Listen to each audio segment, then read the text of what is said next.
the annual hearing on the President's trade agenda. Members and the public have questions and concerns about recent tariff actions, and that's okay. We should think about tariff impacts and ask questions.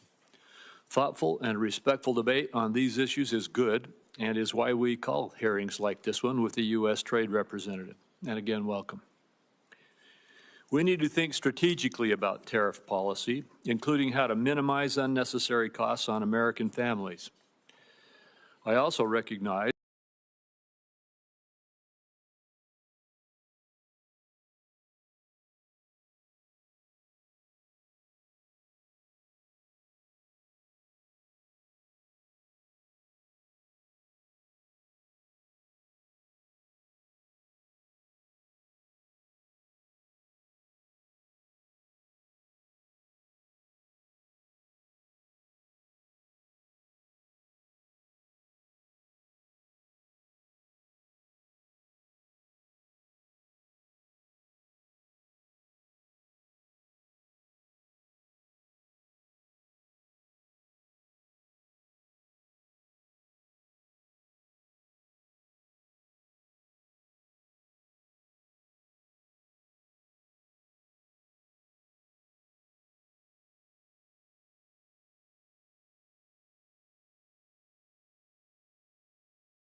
The annual hearing on the President's trade agenda. Members and the public have questions and concerns about recent tariff actions, and that's okay. We should think about tariff impacts and ask questions.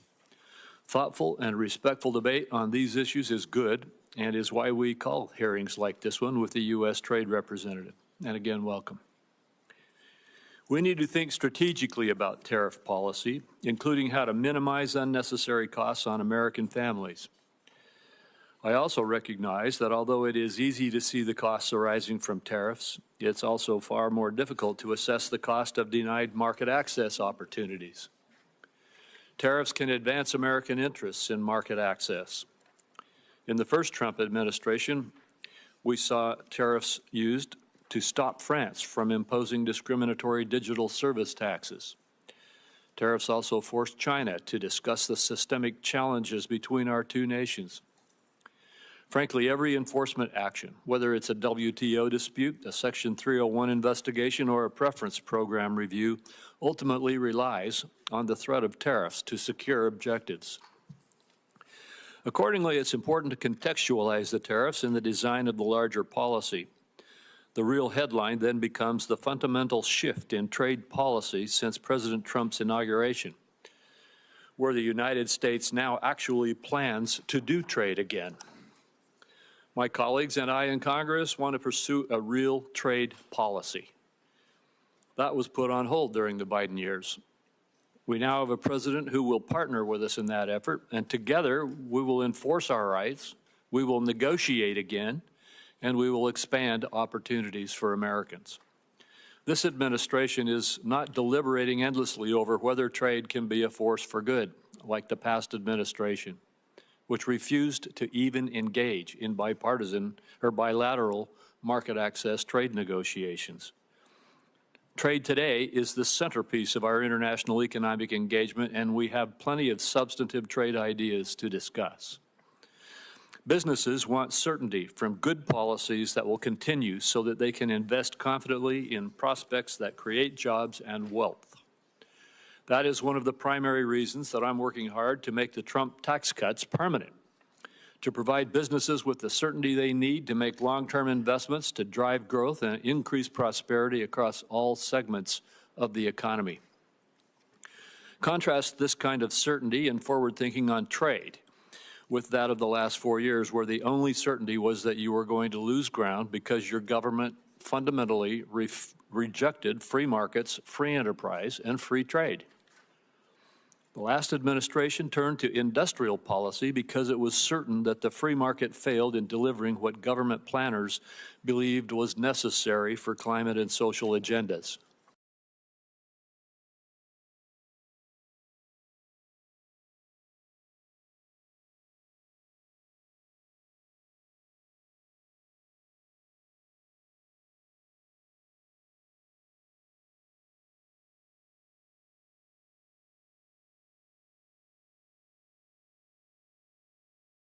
The annual hearing on the President's trade agenda. Members and the public have questions and concerns about recent tariff actions, and that's okay. We should think about tariff impacts and ask questions. Thoughtful and respectful debate on these issues is good and is why we call hearings like this one with the U.S. Trade Representative. And again, welcome. We need to think strategically about tariff policy, including how to minimize unnecessary costs on American families. I also recognize that although it is easy to see the costs arising from tariffs, it's also far more difficult to assess the cost of denied market access opportunities. Tariffs can advance American interests in market access. In the first Trump administration, we saw tariffs used to stop France from imposing discriminatory digital service taxes. Tariffs also forced China to discuss the systemic challenges between our two nations. Frankly, every enforcement action, whether it's a WTO dispute, a Section 301 investigation, or a preference program review, ultimately relies on the threat of tariffs to secure objectives. Accordingly, it's important to contextualize the tariffs in the design of the larger policy. The real headline then becomes the fundamental shift in trade policy since President Trump's inauguration, where the United States now actually plans to do trade again. My colleagues and I in Congress want to pursue a real trade policy. That was put on hold during the Biden years. We now have a president who will partner with us in that effort, and together we will enforce our rights, we will negotiate again, and we will expand opportunities for Americans. This administration is not deliberating endlessly over whether trade can be a force for good, like the past administration, which refused to even engage in bipartisan or bilateral market access trade negotiations. Trade today is the centerpiece of our international economic engagement, and we have plenty of substantive trade ideas to discuss. Businesses want certainty from good policies that will continue so that they can invest confidently in prospects that create jobs and wealth. That is one of the primary reasons that I'm working hard to make the Trump tax cuts permanent, to provide businesses with the certainty they need to make long-term investments to drive growth and increase prosperity across all segments of the economy. Contrast this kind of certainty and forward thinking on trade with that of the last 4 years, where the only certainty was that you were going to lose ground because your government fundamentally rejected free markets, free enterprise, and free trade. The last administration turned to industrial policy because it was certain that the free market failed in delivering what government planners believed was necessary for climate and social agendas. Indeed, China's central planners saw their own strategic thinking in the Inflation Reduction Act's approach of bestowing massive subsidies to stimulate investments that the market would not. We can restore faith in free markets by making it easier than ever to do business in America. The President's executive order last week to assist major investors to navigate our regulatory system efficiently is a good start. We plan to do more. The Biden administration provided us with only the certainty that in the face of a foreign government's discriminatory policies like digital service taxes, data localization, or other non-tariff barriers, it would not stand up for its citizens because it believed that the so-called right to regulate trumped the principle of free enterprise. Respectfully, democratic governments do not have rights. They exist to secure rights for their citizens. One immediately welcome change under the Trump administration appeared last week in the USTR's National Trade Estimate. Last year, the Biden administration deliberately cut from the estimate a number of discriminatory measures imposed on America by foreign governments because it sided with those governments over our citizens. This year's estimate is exhaustive because the administration carefully identified all of the ways that Americans lose out in the global marketplace. Finally, the validity of free trade will be seen again. The last administration did not pursue market access in its negotiations. Instead, it demanded governments to undertake a number of social and environmental commitments, even ones Congress did not approve of domestically. Not surprisingly, our partners did not put their trust in such negotiations. While tariffs inherently may be seen at odds with free trade, we must also acknowledge that many of our trading partners deploy barriers that have gone unchallenged for too long. Free trade, by definition, must be reciprocal. We do not have it if others can impose barriers on us unchallenged. Our failure to enforce our rights over the last 4 years lost a lot of ground for us. This cannot continue because what I am certain about is that American goods and services are innovative, high quality, and globally competitive. Senior administration officials say that a number of countries are coming to the table to engage with the USTR. We look forward to hearing about this engagement and the steps toward better opportunities for Americans. With that, I turn to Senator Wyden for his remarks. Thank you very much, Mr. Chairman. Mr. Chairman and colleagues, today's hearing on the President's trade agenda begins with American retirement funds, investors, and our economy in purgatory thanks to Donald Trump's plan to hike tariffs to levels not seen since before the invention of the automobile. Prices are continuing to increase. Markets for made in the USA products are slamming shut around the world. The U.S. economy has gone from the envy of the world to a laughingstock in less time than it took to finish March Madness. Through it all, Donald Trump and his advisors have yet to provide an understandable explanation, any explanation for what his tax hike on the American people is supposed to accomplish. And so this morning, I'd like to focus on one central question.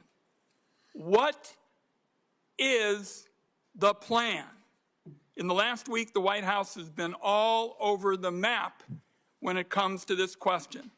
There is no clear message of how the tariffs were determined, what they're supposed to accomplish, how long they'll be in place, whether they're a negotiating tool or a move to try and cut the United States off from global trade and usher in a new era of 1870s-style protectionism.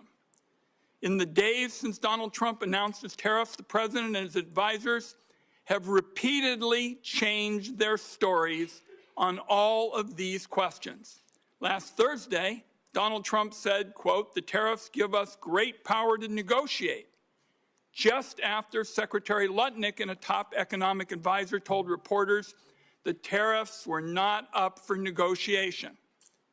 Then the stories changed again on Sunday when the Secretary of Agriculture and the top White House economic advisor, Kevin Hassett, both said Trump's tariffs were bringing foreign countries to the table, hoping to negotiate new deals to cut tariffs. At nearly the same time, the Treasury Secretary was on TV Sunday saying the tariffs would remain in place for, quote, days and weeks. Asked if the tariffs were up for negotiation, the Commerce Secretary said Sunday, "The tariffs are coming." He announced it, and he wasn't kidding. The tariffs are coming. And yesterday in the Oval Office, Donald Trump said there can be permanent tariffs and there can also be negotiations. So again, this morning, what we want to know is what is the plan? The stock market is up a bit this morning on yet another round of rumors that Donald Trump might not go through with his full barrage of tariffs. Yet this weekend, Donald Trump retweeted a post on Truth Social arguing that Trump is crashing our economy and markets on purpose as a strategy to lower interest rates. Is it possible that's the plan? Tank the economy so wealthy people can borrow money more cheaply? We know that billionaires like Howard Lutnick and semi-billionaires like Scott Bessent won't mind paying more for groceries or gas. It's a drop in the bucket for them. But for families, higher costs are going to get hurt. Higher costs are going to hurt. The nonpartisan Yale Budget Lab predicts the tariffs will cost families $3,800 in the first year alone. In Mr. Greer's confirmation hearing, he argued that economic security leads to strong national security. Our country is getting the opposite with these pointless tariffs. Destroying the foundations of our economy is not only disastrous for workers and families, it makes our people less safe. So you look at Stellantis, the auto company, laying off 900 workers in response to the tariffs. I talked to Pacific Northwest fruit growers who are being told no more American exports, and I hear from small businesses in Oregon that they'll have to pay more for the materials they use to make their products. And I worry that Americans will soon be poorer and face greater threats to our national security thanks to these Trump policies. Is that the plan? Colleagues, I'm going to close with this. The Trump aimless, chaotic tariff spree has proven beyond a doubt that Congress has given far too much of our constitutional power over international trade to the executive branch. It is time to take that power back. On a bipartisan vote, 51 senators sent that signal last week by stepping in and passing legislation to lift Trump's reckless tariffs on Canada. Well, now Donald Trump has slapped tariffs on about 180 countries, and this is a big unforced error that requires a big response. So let me close with this announcement. Today, I am proposing a new bipartisan privileged resolution to end the latest crop of global tariffs that are clobbering American families and small businesses. Members on both sides of the aisle ought to know that this is a call to action, and Congress must step in to rein this president on trade. Thank you, Mr. Chairman. Thank you, Senator Wyden. And Ambassador Greer, you may now make your statement. Thank you. Chairman Crapo, Ranking Member Wyden, and members of the committee, I appreciate you taking the time today for this hearing. Last Wednesday, President Trump declared a national emergency in response to the large and persistent trade deficit that has built up in recent years. This deficit is driven in part by non-reciprocal tariffs, trading barriers, and other economic policies pursued by our foreign trading partners. The situation is urgent. President Trump imposed tariffs to address this emergency, and these measures are aimed squarely at achieving reciprocity and reducing our massive trade deficit to reshore production in the United States.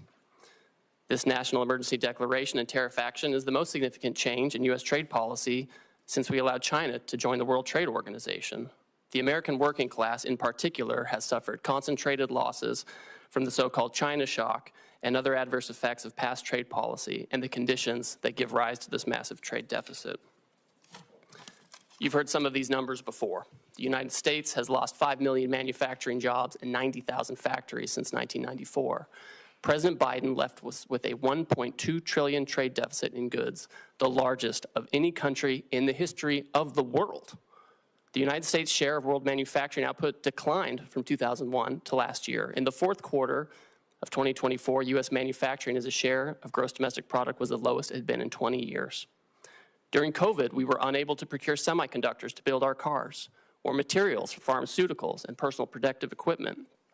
During World War II, we built nearly 9,000 ships. Last year, the United States built only 3 ocean-going vessels.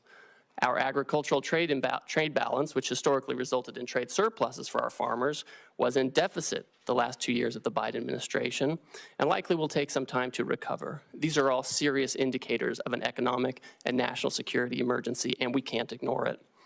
One important driver of these negative trends has been unfair, unbalanced, and non-reciprocal trade. This includes the effect of higher tariffs imposed by other countries on the United States, the effect of non-tariff measures that promote other countries' exports and obstruct U.S. exports, and other foreign economic policies favoring overproduction and degrading America's manufacturing capacity. And the lack of reciprocity is an important driver of our global trade deficit and with particular countries. So it's common sense to focus on these indicators. For example, the European Union can sell us all the shellfish they want, but the EU bans shellfish from 48 states. The result is a trade deficit in shellfish with the EU. We only charge a 2.5% tariff on ethanol, but Brazil charges us an 18% tariff. The result? We have a large trade deficit in ethanol with Brazil. Our average tariff on agricultural goods is 5%, but India's average tariff is 39%. You understand the trend here. Our trade deficit, driven by these non-reciprocal conditions, is a manifestation of the loss of the nation's ability to make, to grow, to build. And the president recognizes the urgency of the moment. On the first day of his second term, President Trump issued a comprehensive memorandum setting out his trade policy directive. And over the past 10 weeks, he has executed on nearly all of these priorities. He has tightened tariffs on steel and aluminum. He's imposed new measures on auto and auto parts not made in the United States. And on April 2nd, the president declared the national emergency that we've discussed. And so the president has imposed a reciprocal tariff along with a global baseline tariff to achieve reciprocity with other countries and to drive the dangerous deficit down. And the president's strategy is already bearing fruit. Over the past few weeks, a planned layoff for an auto production shift in Tennessee has been suspended. Another automaker is hiring additional employees and expanding overtime to increase auto production in Indiana. Companies have announced $4 trillion in new investment in the United States. Nearly 50 countries have approached me personally to discuss the president's new policy and explore how to achieve reciprocity, and they've spoken with many members of the administration. Several of these countries, such as Argentina, Vietnam, India, and Israel, have suggested that they will reduce their tariffs and non-tariff barriers in line with the president's policy. And these obviously are welcome moves. Our large and persistent trade deficit has been over 30 years in the making, and it will not be resolved overnight, but all of this is in the right direction, particularly as we start to negotiate with these countries. We must move away from an economy that's based solely on government spending and the financial sector, and we must become an economy based on producing real goods and services that provide jobs for working class and middle class Americans in their communities. This adjustment may be challenging at times, and in a moment of drastic overdue change, I'm confident, I'm certain that the American people can rise to the challenges they've done before. I appreciate this committee's interest in President Trump's trade agenda. I'm glad we're talking about this. That's created debate. And we may not agree on everything, but I know that you want to do what's best for America. So does the President, and so do I, and we'll collaborate together on this. Thank you again for your time, and I look forward to our conversation. Thank you, Ambassador. Yesterday, Secretary Bessent stated that you and he both will lead trade negotiations with Japan. I am very pleased that President Trump has decided to press for market access in this case. I hope we'll see more negotiations that press for zero-to-zero barriers, but could you explain a little bit what is the scope of these negotiations? Certainly. Thank you, Chairman. So as you know, yesterday the President directed Secretary Bessent and myself to interact with the Japanese. We've already been having several conversations with them over past weeks. So this is not a new development, but we are taking it to a new level. Obviously, we want to have more market access in Japan. For us, we feel like we could have more and better agricultural market access. There are also structural impediments to some of our industrial goods in terms of standards and regulations and that kind of thing.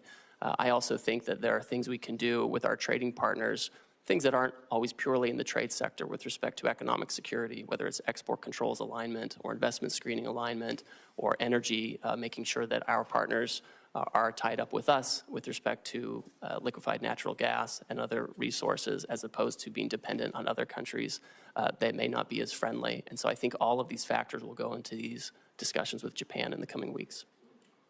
Well, thank you. And as you indicated in your testimony, you've been approached, the administration or you have been approached by about 50 other countries already.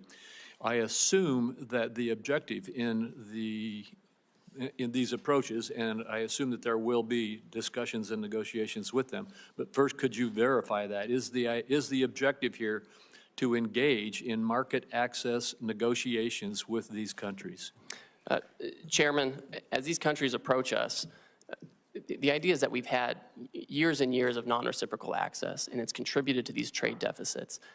As the countries come to approach us, what we've told them is, if you have a better idea to achieve reciprocity and to get our trade deficit down, we want to talk to you. We want to negotiate with you. And it goes both ways. Sometimes they have exports to us that are driven by subsidies and unfair trading practices. And then obviously they have non-reciprocal treatment on their end where they block our exports, sometimes through prohibitive tariffs, quotas that are not administered in the appropriate way, or other unfair trading practices. So these are the kinds of things that should be targeted. And I don't want to prejudge the negotiations, but if they're able to provide an alternative plan that can further these objectives, I think we're open to that. Well, thank you. The America First Trade Policy Memorandum rightly tasked the USTR to review China's compliance with the Phase 1 agreement. Under the agreement, China is obligated to purchase more U.S. goods and change basic practices and laws, the so-called structural commitments. The prior administration refused to discuss whether China complied with its structural commitments. And by the way, these were commitments made in response to tariffs in President Trump's first presidency, correct? That's right. What is your analysis of China's compliance with the structural commitments that it made in Phase 1 so far? Our assessment, Chairman, is that in the initial stages of implementing the agreement, China made significant movement to make these structural changes, whether it was with respect to agricultural rules, financial services, or IP. We found during the Biden administration there was little enforcement and little communication, and that the Chinese did not comply with this agreement in large part.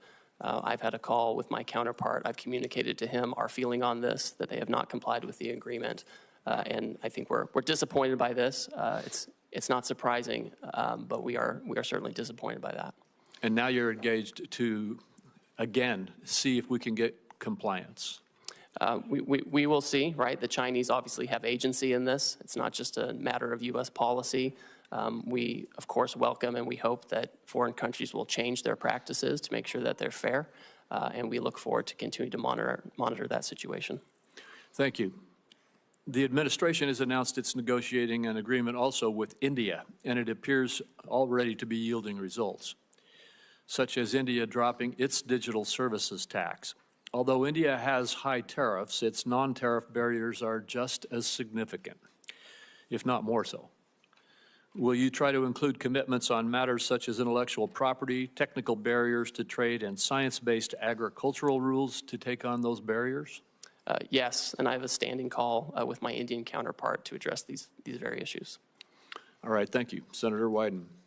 Thank you. Thank you very much, Mr. Chairman. I saw at page 4 of your testimony, Mr. Greer, you said the president's strategy is already bearing fruit. Well, I can tell you for a lot of Oregonians who have 401ks that are being drained out, that's pretty rotten stuff. And you ought to realize how serious this is for the country. Now, everybody in the administration practically has a different story about the Trump tax hike. So I'm interested in knowing what the story is today. Will higher tariffs go into effect tomorrow as announced? Senator, yes, they're scheduled to go into effect. We are having negotiations with all kinds of countries at this time. The president's fixed in his purpose. The nature of the emergency that I discussed earlier is not something we can wait on anymore.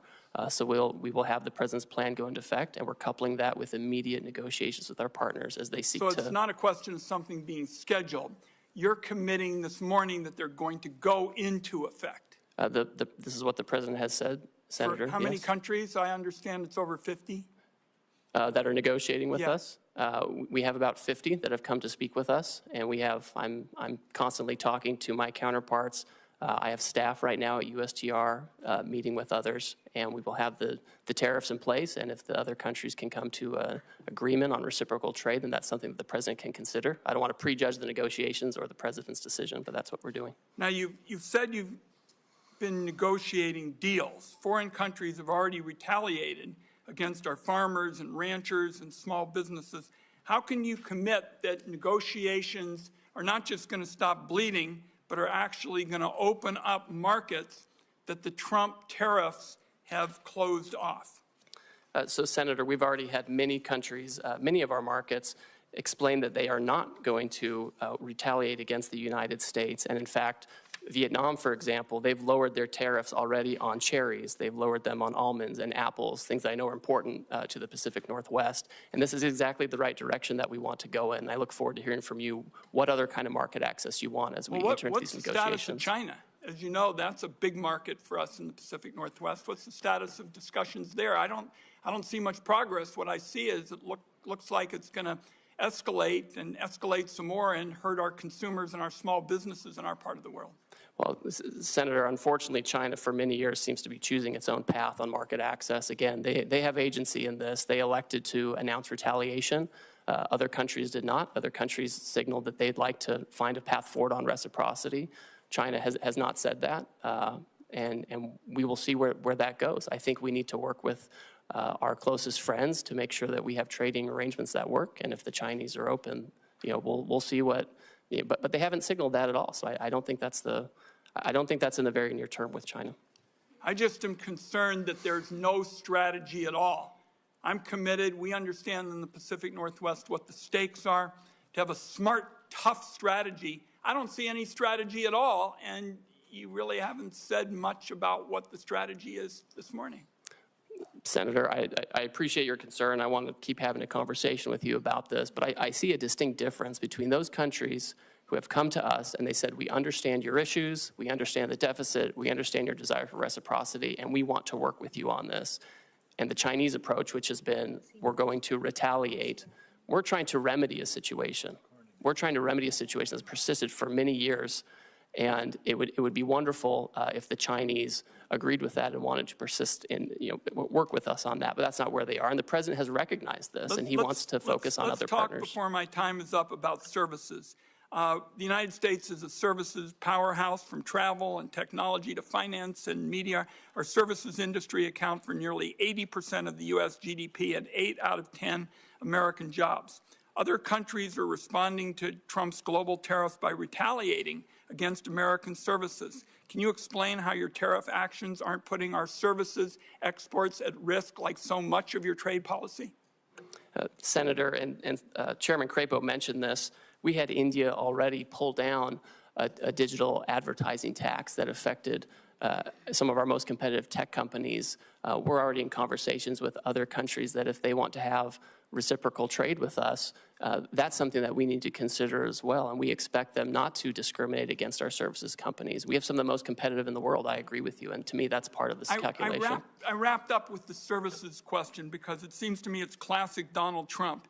Really good at talking about problems, even saying that there is some reason to go forward, identifying a problem, but pretty damn bad at fixing them. And there's going to be a whole lot of collateral damage in the process if you all continue with these trade policies in services and in other areas. Thank you, Mr. Chairman. Thank you, Senator Cornyn. Ambassador Greer, well, thank you for being here today. I know there's been a lot of discussion about tariffs, but would you just briefly discuss non-tariff barriers to trade? In other words, the barriers that countries put up to deny market access from U.S. exports into those countries that aren't tariffs per se. Yes, thank you, Senator. I have here in my hand a book that's become very popular in recent days. This is the National Trade Estimate on Foreign Trade Barriers, and the Office of the United States Trade Representative puts this together with input from civil society, unions, industry, business, small business. And this is 400 pages of all the non-tariff barriers that you're talking about. Just a few examples. India, huge trading partner, they restrict imports of ethanol for fuel use by using restrictive import licenses. These are the types of border measures that don't sound very sexy to talk about, and they don't make for a great soundbite, but these are the things that actually block our exports, where they have licensing regimes or they have fake science that they use to block our imports. Well, and just one example that seems to me to make the point is that our friends in Australia basically have put up barriers to the export of beef from the United States. My state, Texas, happens to produce a lot of beef cattle, and Australia basically denies access to its huge market, but not as a result of tariffs so much as non-tariff barriers to trade. Could you speak to that? Yes, Senator, and it's always surprising because we have a free trade agreement with Australia, and we would expect that we would have fair and reciprocal trade. Last year, I think we imported about $3 billion worth of Australian beef, and we exported $0 of American beef to Australia. And it's not just beef. Australia also blocks on specious, fake science grounds, the export of fresh and frozen U.S. pork. So it's incredible that they do this. We have zero exports of the fresh and frozen U.S. pork to Australia. I find it interesting that people express surprise at President Trump's policies when he's been talking about these policies for, best I can tell, for decades, and how unfair trading arrangements are between various countries. And indeed, some of these unfair trading practices have resulted in the deindustrialization of America. We've exported manufacturing to Asia and particularly China and other countries that now appear to be willing to hold us hostage to those supply chains. A few years ago, we passed the CHIPS and Science Act. We worked with Secretary Pompeo, Secretary Ross during President Trump's first administration and later was signed by President Biden, but to bring advanced semiconductor manufacturing back on shore because we recognized that the vulnerability that existed if there was another pandemic, there's a natural disaster, or heaven forbid, a military conflict break out in Asia, we wouldn't have access to these advanced semiconductors that run everything from your cell phone to the avionics on an F-35 Joint Strike Fighter. But China has basically held us hostage and continues to use some of these vulnerabilities to our detriment. For example, critical mineral processing. Would you speak to the vulnerability that exists as a result of China basically processing 90% of the critical minerals in the world that are essential for our daily lives. Yes, Senator, and that figure is always one that gives me great concern, the 90% of the processing. We do have critical minerals in the United States. We have lithium here. We have other critical minerals here. And a lot of it is that China has centralized the processing of minerals, right? We have in the Western Hemisphere, in Bolivia, in Chile, we have all kinds of critical minerals, and that's in our hemisphere. But they get sent to China, they're processed, and they come here, and then if China wants to exercise economic coercion or other practices, they do have a stranglehold on these kinds of things. That's a very dangerous situation to be in. I mean, this is part of the urgency of what we're talking about. And I think as the Trump administration certainly takes action on trade, but also takes action on the environmental side and permitting and regulation, that's an area where we can actually have more of that activity here in the United States, or we can work with our trading partners to try to incentivize production there as well. Thank you very much. Thank you. Senator Bennett. Thank you, Mr. Chairman. Ambassador, it's good to see you again.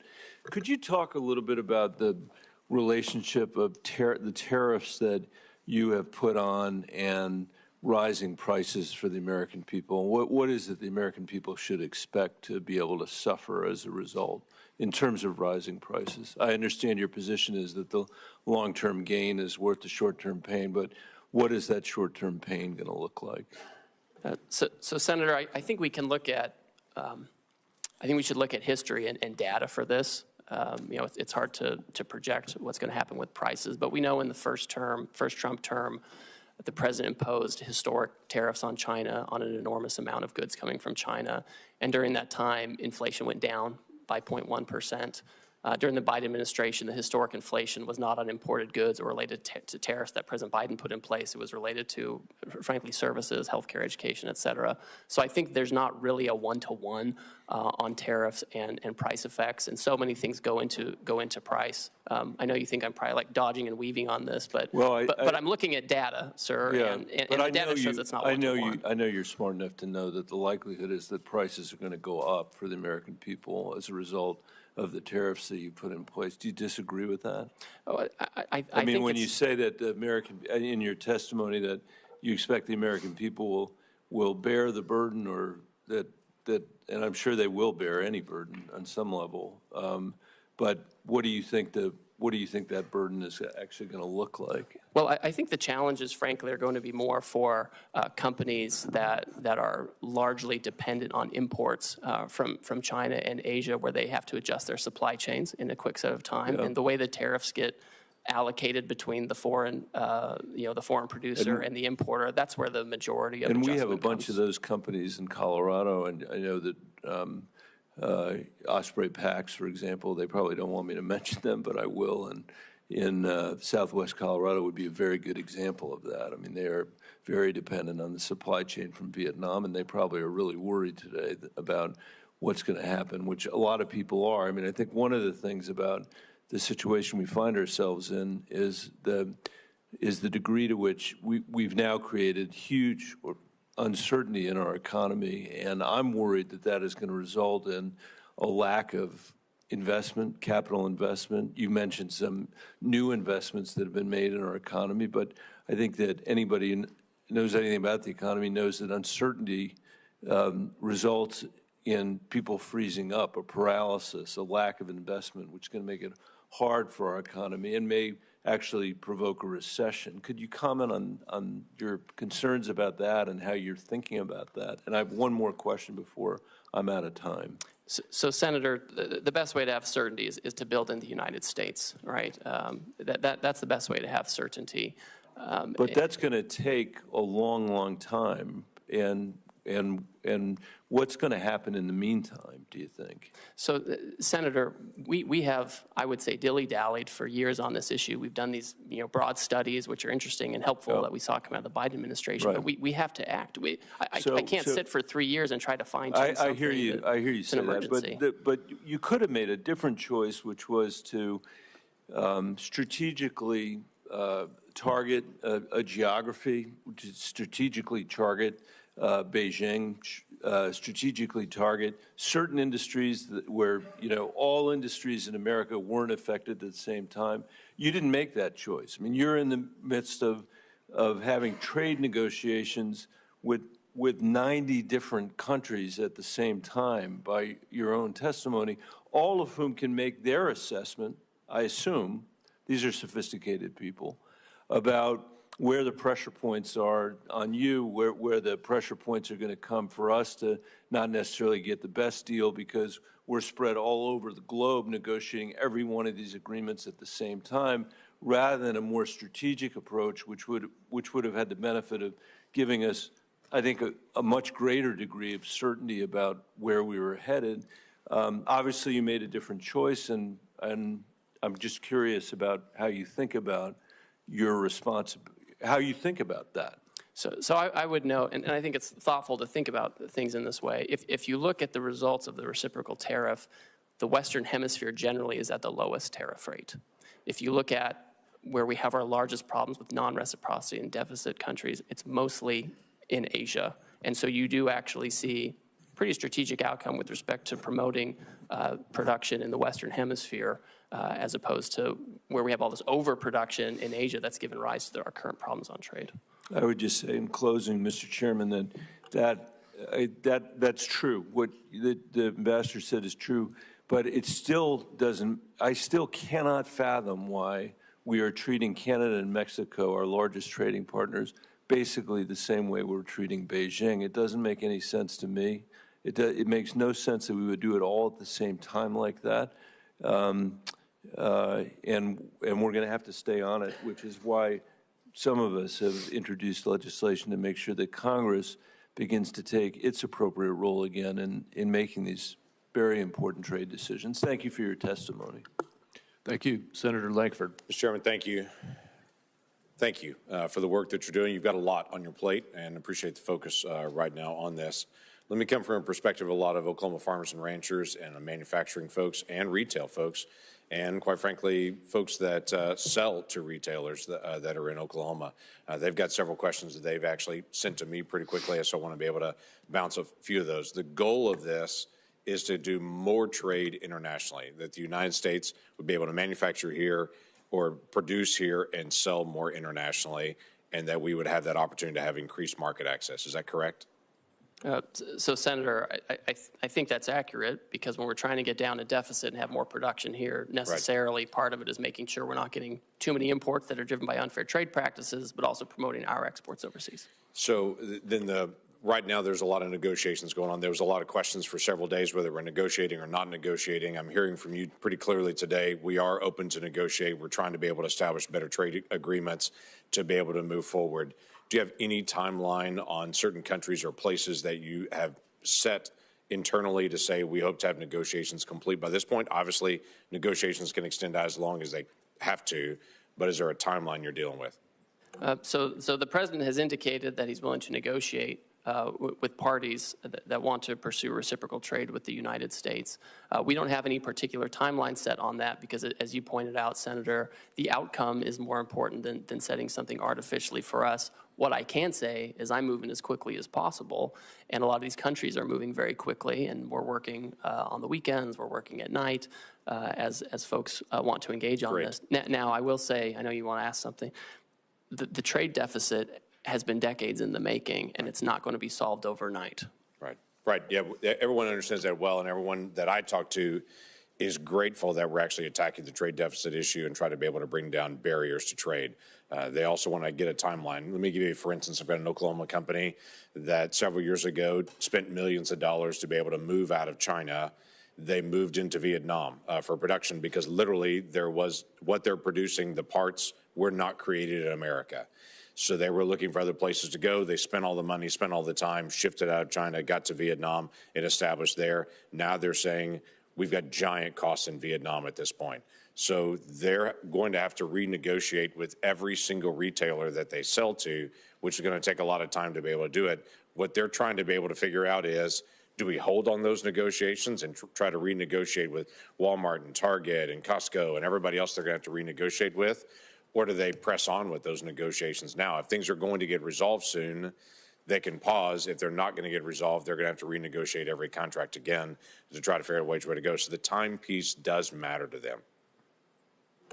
Senator, I understand completely, and Vietnam is one of those countries that understands that it is frankly, one of the major targets of this action, because their trade surplus with us is so lopsided. I think it's every $15 they export to us, we send them, $1, and they remain closed to our exports where we can be competitive, agriculture, et cetera. But they've come to the table with an offer, right? We didn't go out and say, please come talk to us. They beat down our door and they want to talk about it. Good. I don't anticipate that we're ever going to have equal trade with Vietnam. We're a much larger economy than they are, but bringing down the trade barriers would be helpful so that they would accept American products to be sold there. I think that's beneficial, but most countries in the world are never going to buy as much as we're purchasing because we just purchase a lot more from there. Another issue has come up about garment manufacturing. Obviously, this is a challenge. We'll have different pieces that are bought from different countries. We don't have a lot of garment manufacturing here in the United States. For those garment manufacturers that are here and for others, some in Oklahoma, they're asking me about exclusions and exceptions and how this is going to be handled to say, we can't buy it in America. This is the only place that's actually manufacturing it. I know long-term, the hope is to be able to have a more diversified, but in the short term, they don't have another option. How do you plan to handle that? Senator, the president has been clear with me and with others that he does not intend to have exclusions and exemptions, especially given the nature of the action. If you have Swiss cheese in the action, it can undermine the overall point, which is to get rid of the deficit, achieve reciprocity. To my point earlier to Mr. Bennett, the Western Hemisphere countries have a much lower tariff than many of the Asian countries, and I've heard from textile manufacturers for many years that they would love to have a situation where Western Hemisphere textile and garment manufacturing is more competitive, and maybe we're setting up the conditions for that. So in the short term, there's no exemptions that are coming on it. So for companies that are currently buying from Asia at this point, whether it be for textiles, whatever it may be, the goal is to be able to push them out of Asia into the Western Hemisphere, or where do they need to go at this point? Well, the president has been clear, again, that he's not doing exemptions or exceptions in the near term. My own sense is, given the tariff differentials between Asia and Western Hemisphere, I think people can start making decisions based on that. Senator Whitehouse. Thanks, Ambassador Greer, for being here. Just to sort of frame our conversation, tell me what a negative externality is. This is something you and I like to talk about. Yes, we do. This is a situation where you have a foreign country where perhaps they have actions such as poor environmental regimes or lax labor laws, and they don't bear the cost of that. Instead, they send their goods that are the product of these processes where they have lax regulatory regimes. They send it here, and we end up bearing this. They externalize these negative externalities to us, and we have to bear it, and our workers have to bear it, and we don't compete on a level playing field. So two things are wrong with this. One, the customary negative externality is pollution.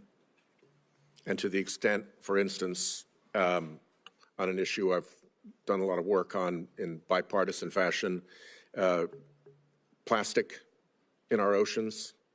Now it's in our drinking water, it's in breast milk. I mean, we've really gone down a very weird pathway with respect to plastics. If China, for instance, is responsible for dumping 60 or 70% of the plastics into the Pacific, then that's a harm to us, correct? Yes, I agree. Because it's a commons, the ocean, and we suffer from that. And then if the Chinese company is exporting their goods to the U.S., and that Chinese company has a lower cost for its product because it doesn't have proper pollution control with respect to plastic, and the U.S. company does, then that's an unfair trade imbalance, correct? Yes, I agree with that. So two things are wrong when we get into the situation of foreign countries allowing pollution that our companies pay to prevent. That's right. And that's an appropriate place for tariffs to be deployed to offset that trade imbalance and help protect the commons from this particular tragedy, correct? I think trade action can be appropriate, and when the president announced his reciprocal tariff regime last Wednesday, he specifically referred to pollution by other countries in his speech. You may not have listened to it, but you may want to go back and listen to that part, because that's very true, and I agree with you. Well, it might be the only place in which the administration shows the slightest interest in pollution, so good for that. The issue of plastics is, I think, a pretty significant one. Again, there's been a lot of bipartisan interest. I even went up to the Oval Office during Trump 1 to have one of my bills signed by the president, and he gave a very animated riff on Asian countries polluting our beautiful oceans and how it comes ashore very often in Alaska by the ton along their beaches. So I hope this is an area we can continue to work together. And in particular, I hope that you'll sit down with me and Senator Cassidy on legislation that we are working on. Will you give us that meeting? Senator, I'll take any meeting with you that you would like to talk about this issue. And I'd like to Well, also we'll let you. sit down with Senator Cassidy's team and have a conversation there. The other thing I wanted to flag for you is that you pretty well successfully deflected all of Senator Bennett's questions about what the immediate impact looks like in the short-term pain for the long-term gain.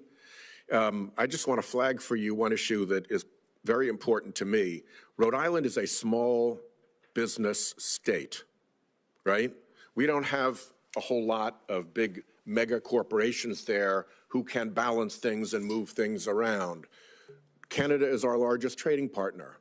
We have companies who fill an important niche in the global supply chain, and particularly in American companies' supply chains, because they get something from Canada, or let's say China, could be, but Canada's our major trading partner, and they process that thing, and then they put it into the supply chain for the larger corporate entities.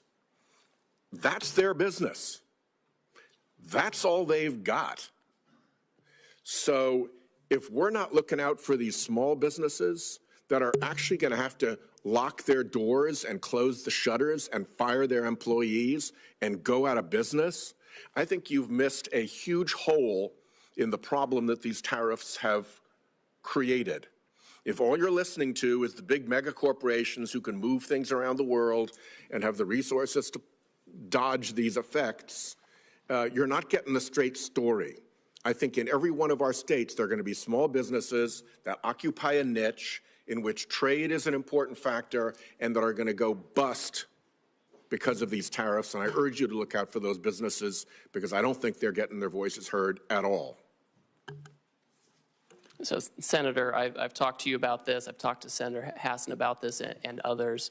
One thing I asked my team to do last week was to convene a meeting of I have a trade advisory council for small business. I've asked them to convene that meeting. I've connected with the Small Business Administration. They have an international trade desk there. I've talked to I have an office that also deals with small business because I do want to hear it. I think it's important that we hear it because they don't have the same voices in Washington. I will say right now, Canada and Mexico, things coming from Canada and Mexico that comply with the United States-Mexico-Canada agreement come in duty-free. They continue to do so if they follow the rules. If they don't follow the rules and are trying to put in Chinese stuff, that's going to be tariffed. But if they follow the rules, they're going to be getting the duty-free treatment they're due. Well, a small business that has gone broke is not very amenable to a meeting. They don't exist any longer. Senator Hassan. Thank you, Mr. Chair and Ranking Member. Good morning, Ambassador Greer. Thank you for being here. Before I start with a couple of additional questions about the impact of these tariffs, I want to associate myself with Senator Whitehouse's comments just now about the impact on our small businesses, particularly those who are critical parts of supply chains for some of our larger corporations in the country. As you know, Canada is our biggest trading partner too, and we are already seeing the impact of these tariffs with our small businesses, especially in our tourism industry, which is being decimated because Canadians are not coming down to New Hampshire the way they usually do. Let me ask you about a couple of other things. President Trump's tariffs have made almost everything that families buy more expensive. The president imposed a 10% national sales tax on all imports into our country and an even higher sales tax on imports from more than 50 countries, including our allies like Canada. This is the largest tax increase in over half a century, and it's going to cost the average American family $3,800 a year. Their morning cup of coffee will cost more, so will new shoes for their kids, and so will fresh fruit. So my question to you, Ambassador, is how much revenue from the president's national sales tax will be used to give tax breaks to billionaires? So, Senator, as you know, any kind of tariff revenue that comes in to the United States government, it goes to the Treasury, and Congress will decide what happens to that money. Obviously, the president wants to have a very competitive tax policy that's good for everybody. That was part of why he had such a successful economy in the first term, is he married trade action with good tax policy to have $7,000 an increase in real wages over that time. Well, That's what we're looking for. let's be really clear. The president, besides the contradictions in the way he talks about the purpose of his tariffs, the president's made very clear that he sees tariffs as a way of increasing revenue. At the same time, he's working with the majority in Congress to give additional tax breaks to the wealthiest people in the country at the expense of working people who are going to be paying more for everyday goods they absolutely have to pay, goods they were hoping were going to cost less, given the president's campaign promises. But of course, he isn't keeping to those campaign promises as prices continue to go up. Now, the president's national sales tax is increasing prices for families. It's also causing huge losses in Americans' retirement savings. Ambassador Greer, would the administration reverse course if the president's tariffs led to 10% inflation? Senator, the president is fixed in his purpose. This trade deficit and the offshoring and loss of manufacturing jobs is something that's persisted for too long, and it's dangerous. I understand your justification for the policy, even though there are some very contradictory justifications coming out of the administration. But my question is, what's the inflation rate where you guys would reverse course? 10% inflation that I just asked you about, that is higher inflation than we saw at the peak of the COVID economic crisis. But you aren't going to say here today that you would reverse course even if you created inflation as high as we had at the peak of the COVID economic crisis. I think the most serious inflation we saw was during the Biden administration. When we did tariffs in the first term, inflation went down. I just don't. It's not going to be a one-to-one. Inflation about how much money you're putting into the supply. Well, it's not about let's just be tariffs on really products. clear that the Trump administration is here today to say that even if inflation hits Americans' pocketbooks at 10% because of these tariffs, then the Trump administration is still going to go charging ahead. So, Ambassador, would the administration reverse course if the president's tariffs caused a 50% stock market crash, which would hurt Americans' retirement savings even more than they've been hurt in the last 10 days or so? Senator, the fundamentals of the economy are so strong. We had 228,000 jobs last month. We have 9,000 additional manufacturing jobs from the month before. Your answer is even if the stock market crashes 50%, which is how much the stock market crashed in the Great Recession, you're not going to say here today that you would reverse course even if you crash the stock market and harm retirement savings as drastically as happened during the Great Recession in 2007. Senator, your hypotheticals are not consistent with the history we have seen with the use of tariffs. My hypotheticals are based on the fact that a lot of Americans are looking at their 401ks today and wondering how much of a lifestyle change they are going to have or whether they're going to be able to retire when they plan to because of the recklessness and haphazard nature of the Trump administration's imposition of tariffs. Nothing was thought out about this. This has been a haphazard, incompetent effort, and it's showing. Thank you, Mr. Chair. Thank you. Senator Cassidy. Hi, Mr. Greer. Thank you for being here. When I speak to my rice people and my shrimp people back home, they say that the tariff barriers and the subsidies by other countries for those products are so much that it is putting some of our shrimpers and some of our rice people either out of business or in incredible financial binds.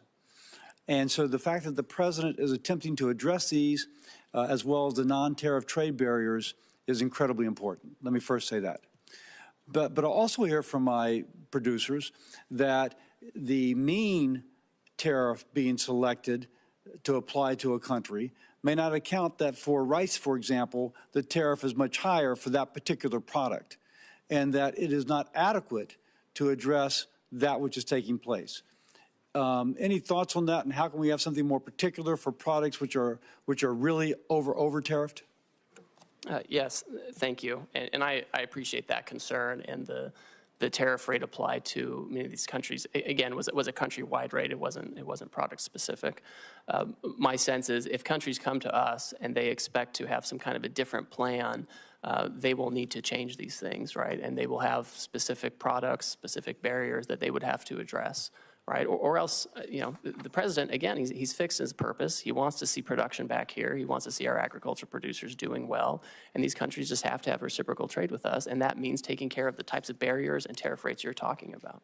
So it sounds like one of the things I think they want to know is that since shrimp might be a relatively small part of trades with some of these countries, that the interest of, for example, shrimp will not be sacrificed in part of a greater whole. No, I think, and I saw a really interesting article today in the New York Times on shrimp. You may have seen that, where the tariffs have actually given a bit of a lifeline to these shrimpers. And I think that if there's going to be any kind of change to any of this, and I'm not going to prejudge that, we have to make sure that our industries are protected adequately, so we don't go backwards with the deficit.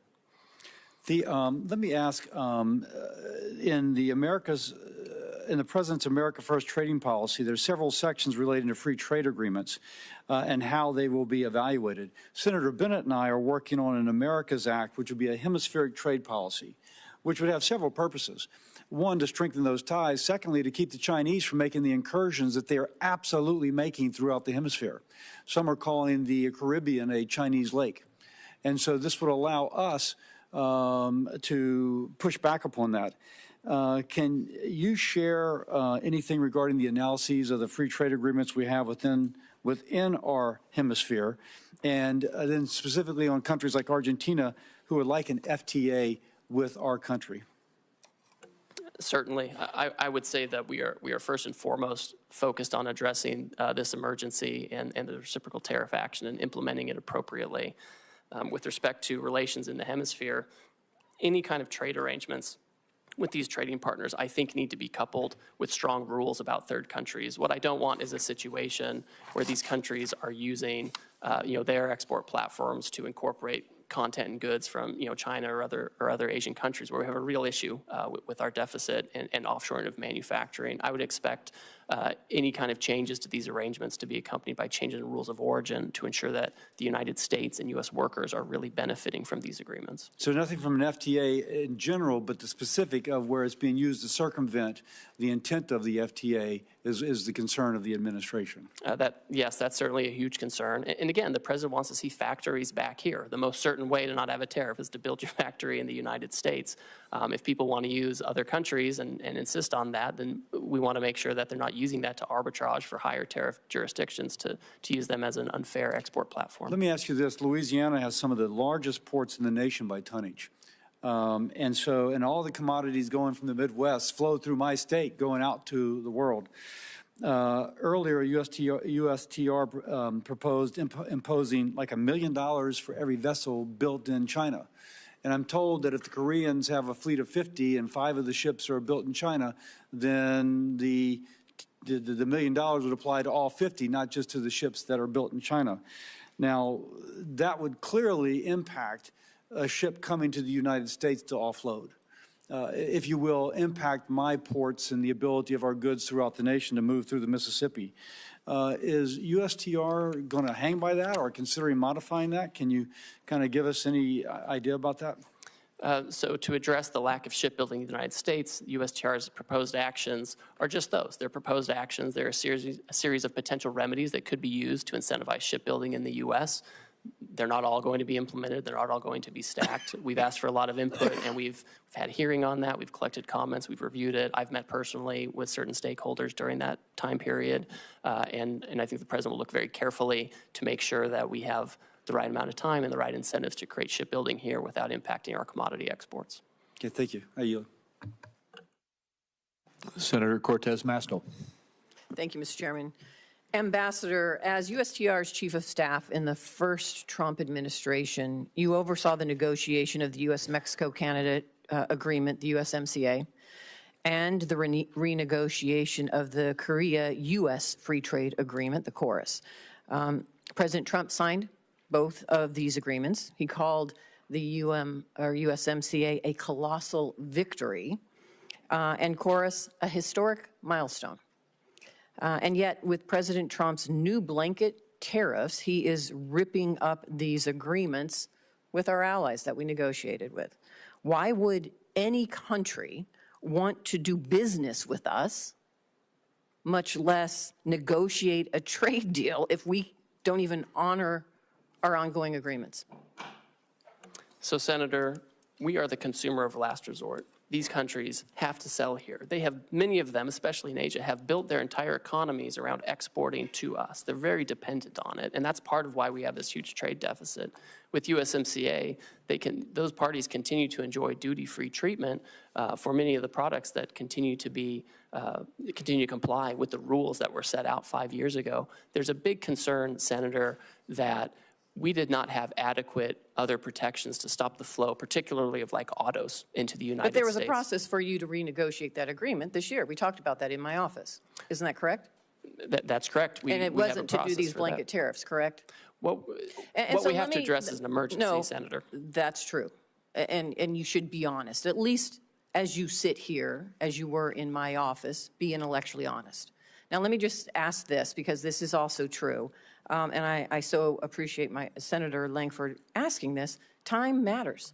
How long did it take to negotiate that agreement, the USMCA, that you were part of? We did it at breakneck speed. We did it in about 2 years. 2 years. And now you're telling us you have nearly 50 countries coming to you, approaching you to enter in a negotiation. And you think that you're superhuman here, if that's the case. So let's be realistic. That's all we're asking. Common sense. In realism here, Ambassador, as you sit here before us.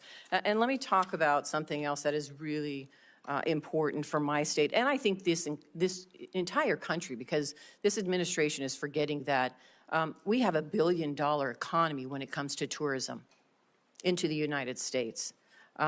People know Las Vegas. My state is Nevada. We rely on tourism to our state, and now we're seeing an impact because of these tariffs. Not just from Canada, but I am hearing from so many that are in the tourism and kind of leisure industry. We are seeing impacts because now this $1 billion industry of international tourism is having an impact on our economy. And this is a service industry. Let me just say this.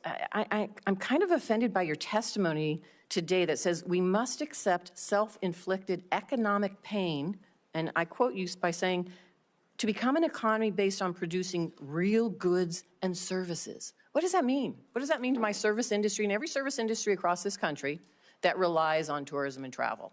That is the backbone, really, of part of our $1 billion economy. What do I tell them? That they just have to suck it up? That they're not really part of this real services? That you have another idea for the jobs that they should engage in? What do I tell them? Oh, Senator, of course those are real services. The whole, So what are you doing about the impact the what are you doing about the impact of international tourism and now these blanket tariffs having a negative impact? What are you doing to address that? The whole sentence, Senator, said that we need to get away from government spending as funding our economy and financialization, and we need to move to real goods and services, including the tourism you're talking about. So it's what are you doing incredibly to impact the important. negative impact of tourism right now? Well, one thing I'll say is we can't have the status quo, right? I keep hearing that we should have, essentially what I'm hearing is we should have the status quo. We should keep the $1.2 trillion trade deficit that Biden left us with. I'm asking you, and I don't think that's adequate. What are you doing in this administration to address now the impact that you're having with these blanket tariffs, not targeted tariffs, blanket tariffs, on international tourism that is a big impact to our economy? What are you doing to address that? Well, Senator, as we're talking to all of these countries, we are talking about services. We are talking about making sure that, we can export services to other countries. A lot of those that we export are, we have Well, let digital me say I only have services, so all much kinds time, of and trade. apparently you're not. So here's what I would like, because you haven't thought about this, and the administration hasn't really thought about it, because I haven't heard anybody talking about tourism. So why don't you come talk to me in my office, and let's talk about and put a plan together, because these blanket tariffs are having an impact on tourism in my state and across the country. Senator, So I'm happy to instead come of talk just to you. defending it, why don't you just come sit down with some of us and try to address the concerns that we are seeing and feeling in our states that this administration has not taken into account? I'm happy to come speak with you. Thank you, Senator. Senator Grassley. Ambassador Greer, thank you for being here. I've made very clear throughout my public service that I'm a free and fair trader. The Constitution gives Congress the authority to regulate interstate and foreign commerce. I believe that Congress delegated too much authority to the President in Trade Expansion Acts of 1962 and Trade Act of 1974. That said, I support President Trump's agenda to lower tariffs and non-tariff barriers other countries impose on American goods. I support President Trump's agenda to get a better deal from China and other countries for our farmers and manufacturers. In fact, even back in 2003, I sent a letter to the Chinese Minister of Commerce at that time pointing out China's failure to live up to its WTO obligations. And then I went further in 2018 when I was on Senator Daines' Codell. I told top Chinese leaders I made a mistake supporting China in the WTO. That's why during the first Trump administration, I was supportive of President's agenda to get fair trade with China. At the time, I raised alarm bells when tariffs are used. We all know agriculture is usually the first place of retaliation. In response to Chinese retaliation to tariffs, the first Trump administration set up the Market Facilitation Program for farmers, which gave direct payments to farmers affected by the tariffs. This helped farmers weather the short-term impact of trade retaliation. But as you know, farmers still overwhelmingly want to get their money from the marketplace and not from a government check. So far in this administration, we've seen even more sweeping tariffs, with some countries already retaliating agriculture, including China. I have been very vocal in my wait and see approach to these tariffs because I believe President Trump and you, Mr. Ambassador, are using them to get fair trade for Americans with many countries.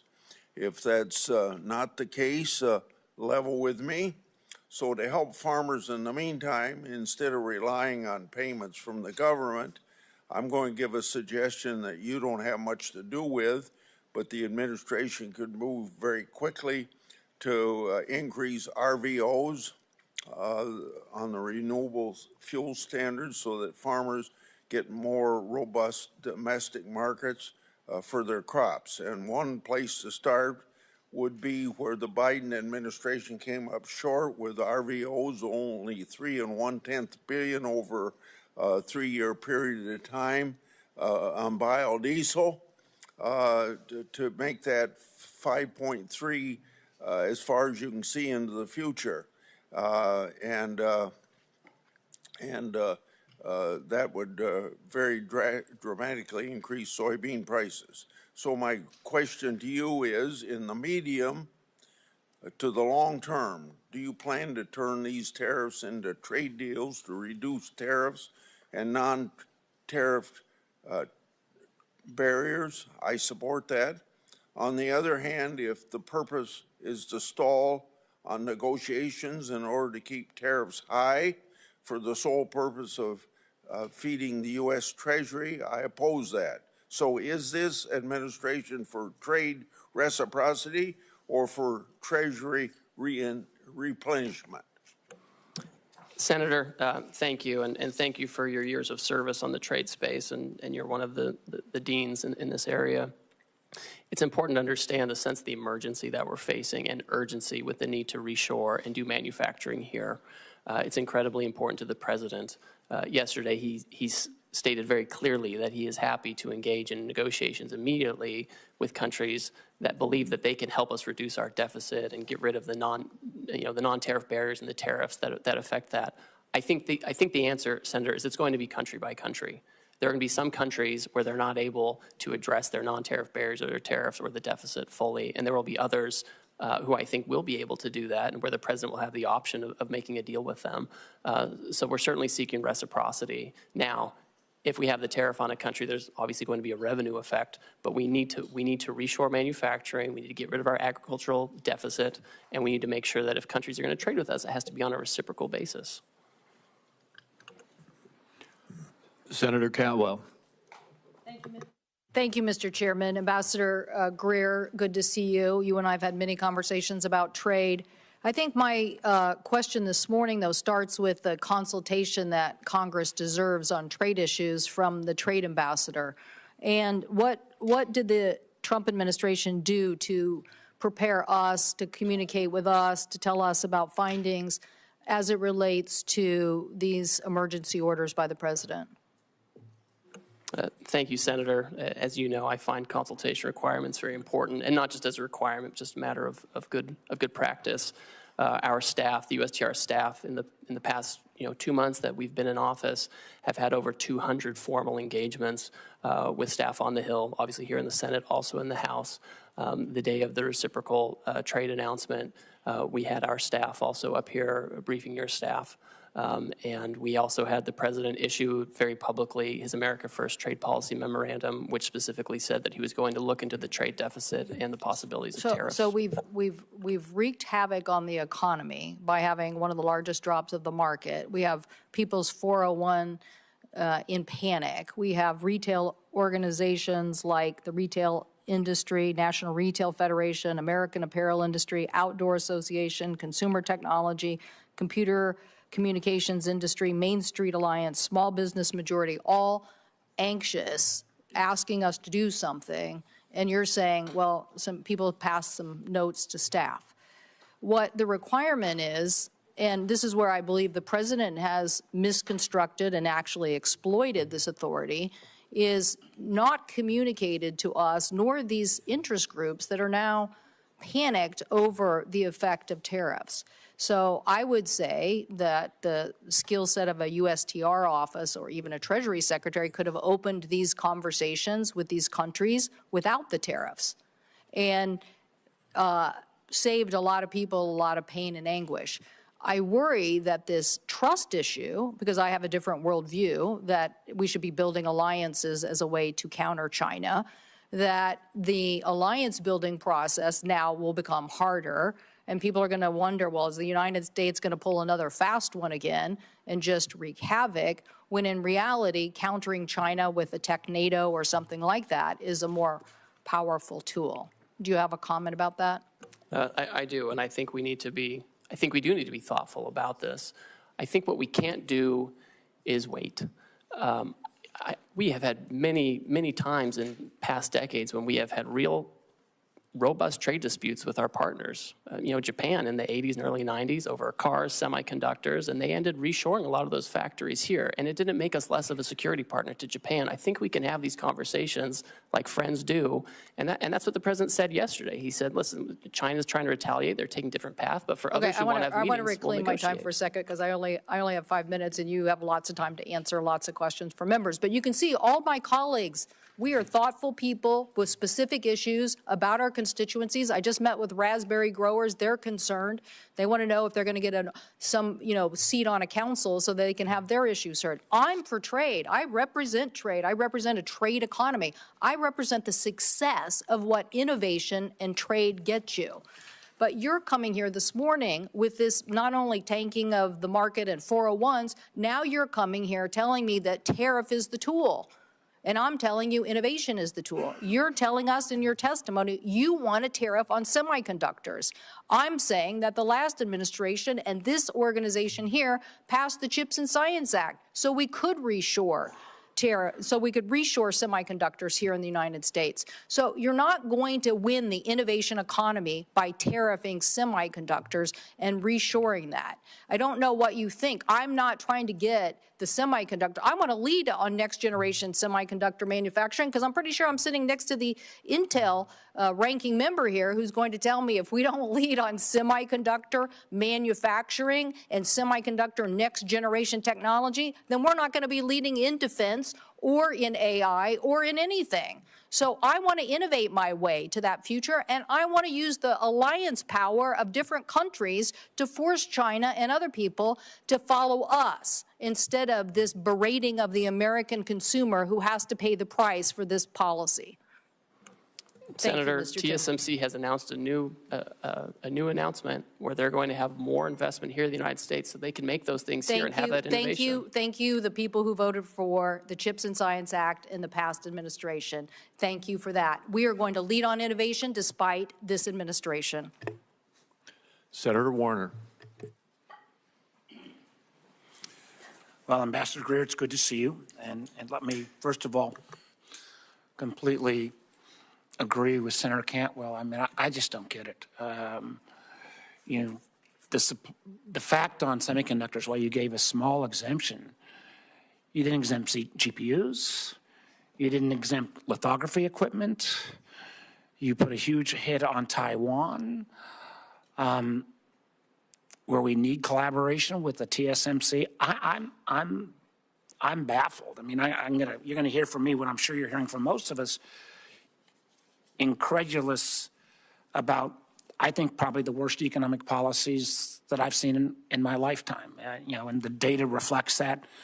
You know, a global tariff of 10 to 50%, on almost every worldwide country. Although, I will note from my Republican colleagues, you'll be probably glad to know that Russia didn't get a tariff increase. Yeah, I believe that when all these global tariffs go into effect, I think most of them as of midnight tonight, tariff rate will be approximately 23%, highest since 1909. I believe that'll translate into the largest tax increase since 1968. We've seen the numbers of about $4,000 per family cost. Since Inauguration Day, more than $11 trillion has vanished from the market, and I will acknowledge that we got a little blip today, but I just talked to one of the senior folks in Wall Street, and he described today's market as a good day in hospice. I wouldn't use his name because, you know, there are no good days in hospice, but that's kind of how I feel. And again, I know you guys are supposed to know more than all of Wall Street, but, you know, when every firm says, you know, we're going to see increased chance of recession, you know, and I've met you, Ambassador Greer, you know, I think you're a smart guy, but I don't think just because this is the way Donald Trump wants the world to be for the last 40 years that he can simply will it into happening. In my state, the Port of Virginia accounts for $124 billion in trade. That amounts to about 500,000 jobs. Those are all up for grabs now. We got 800,000 small businesses in Virginia. These tariffs are going to wallop them. I had last week a guy in from a local brewery in Alexandria. The owner's name is Bill. He's got a triple whammy. He gets his Pilsner from Canada. He gets his bottle caps from Mexico. He gets his kegs from Germany. So already, even in advance of these all kicking in at midnight tonight, he's laid off 10% of his staff. Even if the president flips on all this, he's not bringing folks back. I mean, candidly, I had another guy in from who makes bourbon and sells a lot to Canada. He thinks it'll be a cold day in hell before the Canadians start buying American bourbon again, simply because our trust relationship has been broken. So I guess the first question I want to give, I'm trying to figure out what would be a question that maybe folks haven't asked. Let me ask you on this one. Australia is one of our strongest allies. We have the AUKUS relationship, which is key to their national security. It's key to our industrial base, so we can continue to build subs. Terribly important. Interesting thing with Australia is we have a free trade agreement with Australia. We don't have tariffs. We even have one of the few industrial countries, we have a trade surplus with Australia. So Ambassador Greer, can you explain to me how it helps America's national security or our trading balance when we have, and I loved your fancy Greek formula, which was basically bad math on steroids formula, how with the trade surplus, with this strong relationship, Australia got hit with a 10% tariff as well? Senator, Australia has the lowest rate available under the new program. They ban imports of American excuse me, beef and pork. Ambassador, excuse me. There is a trade, we already have a free trade agreement. We have a trade surplus. So getting the least bad, why did they get whacked in the first place? We're addressing the $1.2 trillion deficit, the largest in human history that President Biden left us with. We should be running up the score in Australia. They ban Ambassador our beef Greer, and they ban answer our the pork. question on Australia. They ban our We beef have and a pork. trade surplus with Australia. We have a free trade agreement. Why? They are a credibly important national security partner. Why were they whacked with a tariff? Senator, despite the agreement, they ban our beef, they ban our pork. They're getting ready to impose measures on our digital companies. It's incredible. With your Greek letter formula, the fact that we have a trade surplus. We have a global tariff on everyone. We're trying to address the $1.2 trillion deficit I think that answer, Biden left us with. I think that answer, sir, you're a much smarter person than that answer. The idea that we are going to whack friend and foe alike, and particularly friends, with this level is both, I think, insulting the Australians, undermines our national security, and frankly makes us not a good partner going forward. The lack of trust from friends and allies based upon this ridiculous policy that goes into full effect at midnight tonight is extraordinary. I go back to what the market believers believe today is happening. A good day in hospice. I'm afraid if we keep these tariffs in effect, we're looking like an economy that will be in hospice. Thank you, Mr. Chairman. Senator Daines. Mr. Chairman, thank you. Ambassador Greer, welcome to Capitol Hill. I share the President's determination to end these unfair trade practices, whether they are tariffs or non-tariff barriers. I hope we can avoid an all-out trade war. A trade war will mean higher prices for the American consumer, because I think we could do a little thought exercise at the moment. Who pays these high tariffs? In the short, medium term, it will be the consumer. It will be the consumer. And so I'm worried about the inflationary effect. I'm worried if there is a trade war, that we're going to have markets shutting down for American farmers, ranchers, and manufacturers. I'll give you an example of that here in a moment. But I'm encouraged because the President's announcement has gotten the attention of a lot of countries. I was encouraged to see Kevin Hassett this morning talking about negotiation occurring, looking at President Trump's latest posts on Truth Social, the fact that we've got Koreans now coming to the United States, literally dispatched to engage with us to lower these barriers, tariff and non-tariff, the Japanese, and some 70 countries now that want to come and work and address the issues of the barriers for American companies, American producers doing businesses in their countries, with 95% of the world's consumers outside the United States. Critically important. So this is very encouraging. I think that's in part why we're seeing the rebound today in the equity markets, because there's hope that these tariffs are a means and not solely an end. And if that's the case, I think we're on a really good path with this kind of tough position we're taking to actually solve some of these problems in barriers in trade that have been lingering for decades. And President Trump is taking bold leadership to address it, and I'm hoping for a good outcome.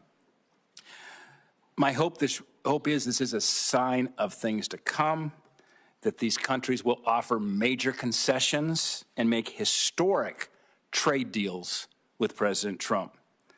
Ambassador Greer, I encourage the administration, encourage you to use this opportunity to secure better terms with our partners, with our allies, to protect and grow American jobs, to grow access for our American farmers, our ranchers, our manufacturers, and American families. 3 weeks ago, I was in Hanoi and met with General Party Secretary Do Lam, the highest ranking official in Vietnam. And then I went to Beijing and met with high ranking Chinese officials, including the Premier Li Qiang. I carried President Trump's America First message directly to these leaders. I spoke with Premier Li Qiang and demanded that China stop the flow of the fentanyl precursors into Mexico, the United States, and Canada. I raised concerns about developments related to the expiration of registrations for beef processing plants here in the United States and some non-science-based barriers which has impacted Montana and U.S. beef exports.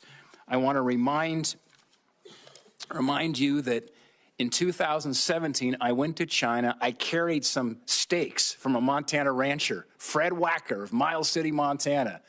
We met with the premier. In fact, I had one of your predecessors, Rob Portman, then the senator from Ohio and a former USTR with me. I had Senator Barrasso with me, Senator Kennedy with me. And as a result of that meeting, 30 days later, they lifted a 14-year ban on U.S. beef imports into China. Let me talk about what that has meant so far. This is the largest beef export market in the world is now China. For U.S. producers of beef, in 2021, we shipped $1.6 billion of beef. Keep in mind, the 2017 number was $31 million. It was $2.1 billion in 22, $1.6 billion in 23, $1.6 billion in 24. But here's the concern. That's been shut off now in the last 3 weeks. March exports of beef to China, U.S. beef, declined 92%. So the valve is shut right now for U.S. beef producers. My question is, what can we do to hold China's commitment to U.S. beef and other ag imports, which are so critical right now for U.S. producers? Thank you, Senator, and you've always been a leader on this, and I appreciate that. China, of course, needs to take down their barriers. It's been a persistent challenge with them, and they like to use economic coercion, and they have their own method of doing things. But my hope would be is that they turn back on this course of action. I think President Trump is focused on making sure we have the right program in place, that we're dealing with partners who are going to be respectful and achieve reciprocity with us. And I think a lot of this is going to be up to the Chinese on how forward-leaning they want to be on having fair trade with us. I'm very sensitive to this issue in particular, and I want to make sure we open up beef markets other places too, so we don't have to be dependent on just one market.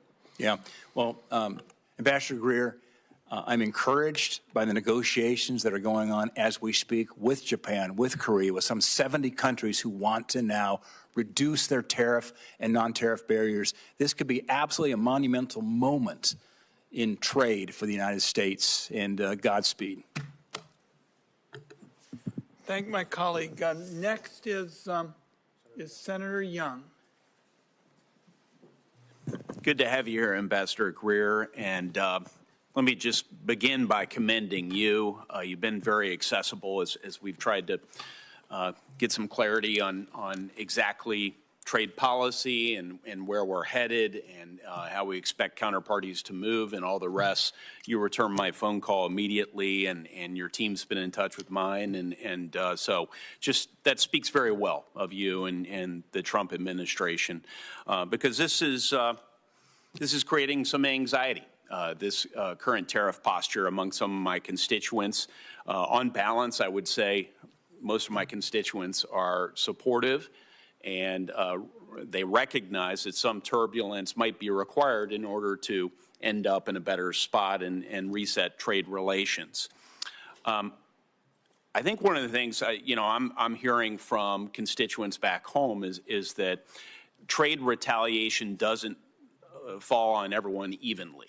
It has a different impact on a New York tech firm than it might have on a Hoosier soybean farmer, and I hope that's something that's being factored into your analysis as you think about how foreign countermeasures could impact the American economy generally, and then in terms of particular sectors and parts of the country. So unpacking those trade-offs for the American people, I think is going to be very important moving forward.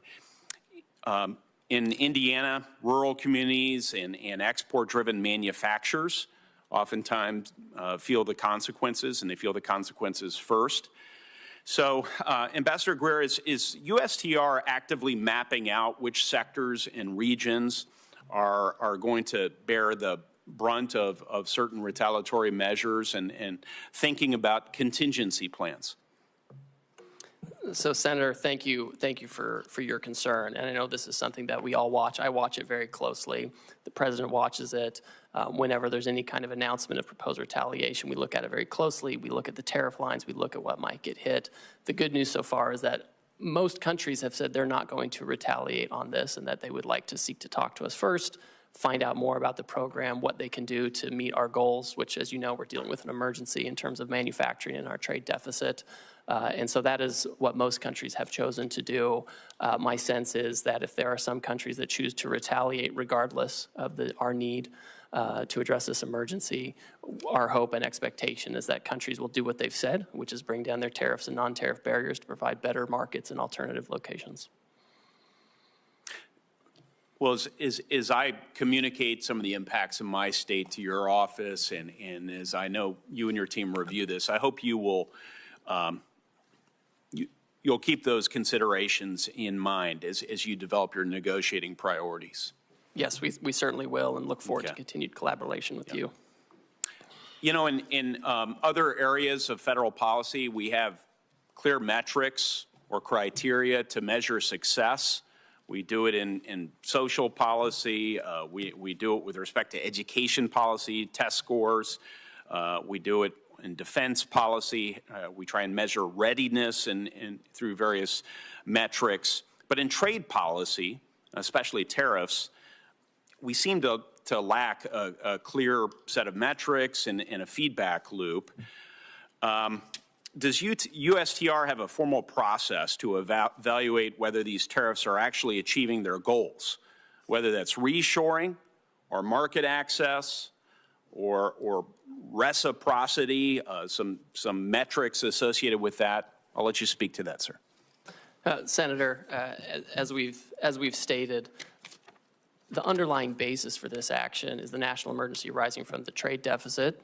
President Biden left us with a historically high $1.2 trillion trade deficit, which we understand and know to be driven, at least in large part, by non-reciprocity.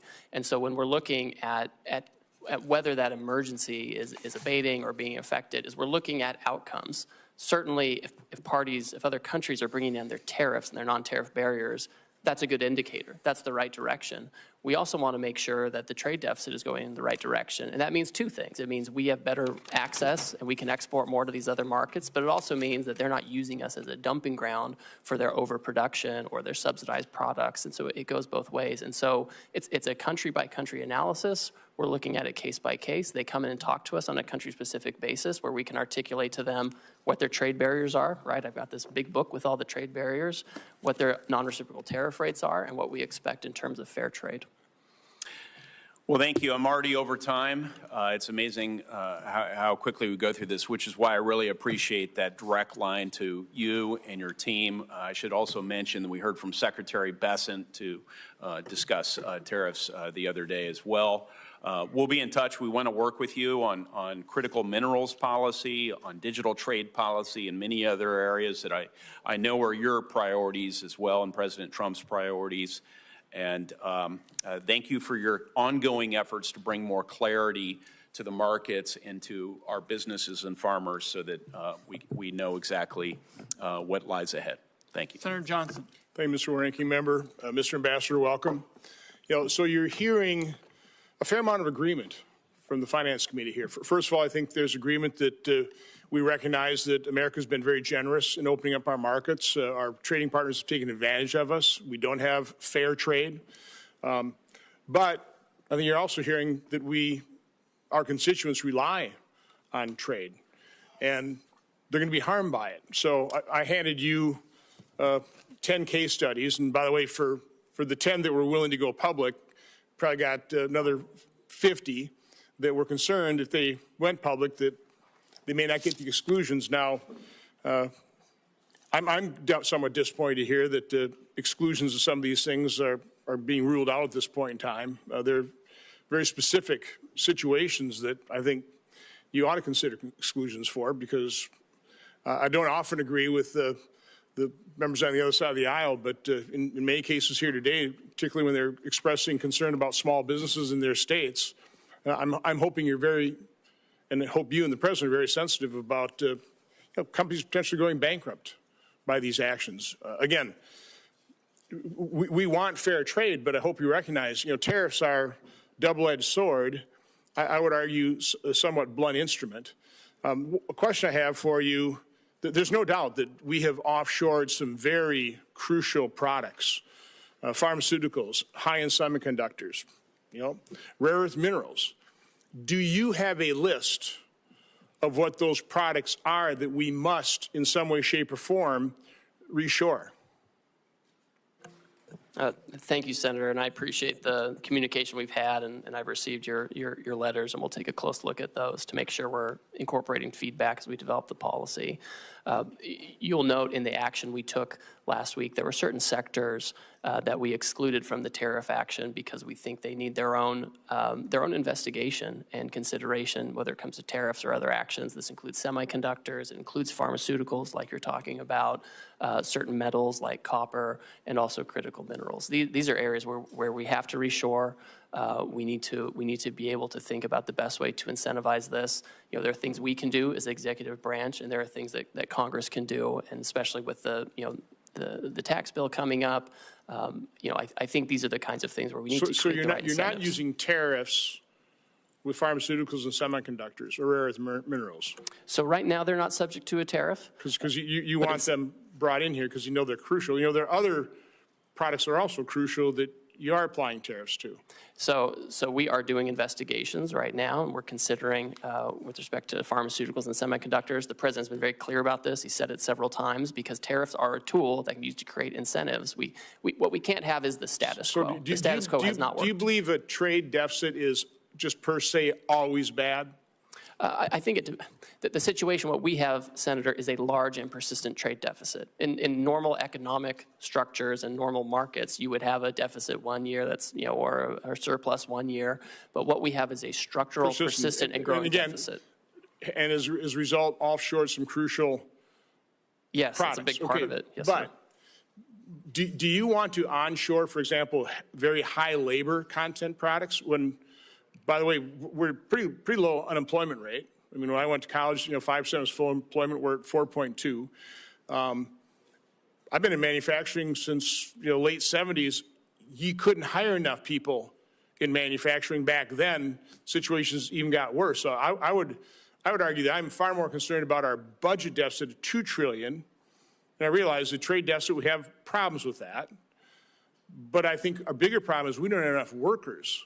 So are you factoring that into your calculation in terms of what you're actually trying to accomplish here? I mean, all for bringing back these crucial products so that we don't have national security issues with the things that we can't manufacture. But again, I don't want to bring back high labor content. Now I want to diversify our supply chain. It's bad to have that all in China, as we saw certainly with PPE, but a diversified supply chain around the world, because I think trade is a win-win situation. It should be.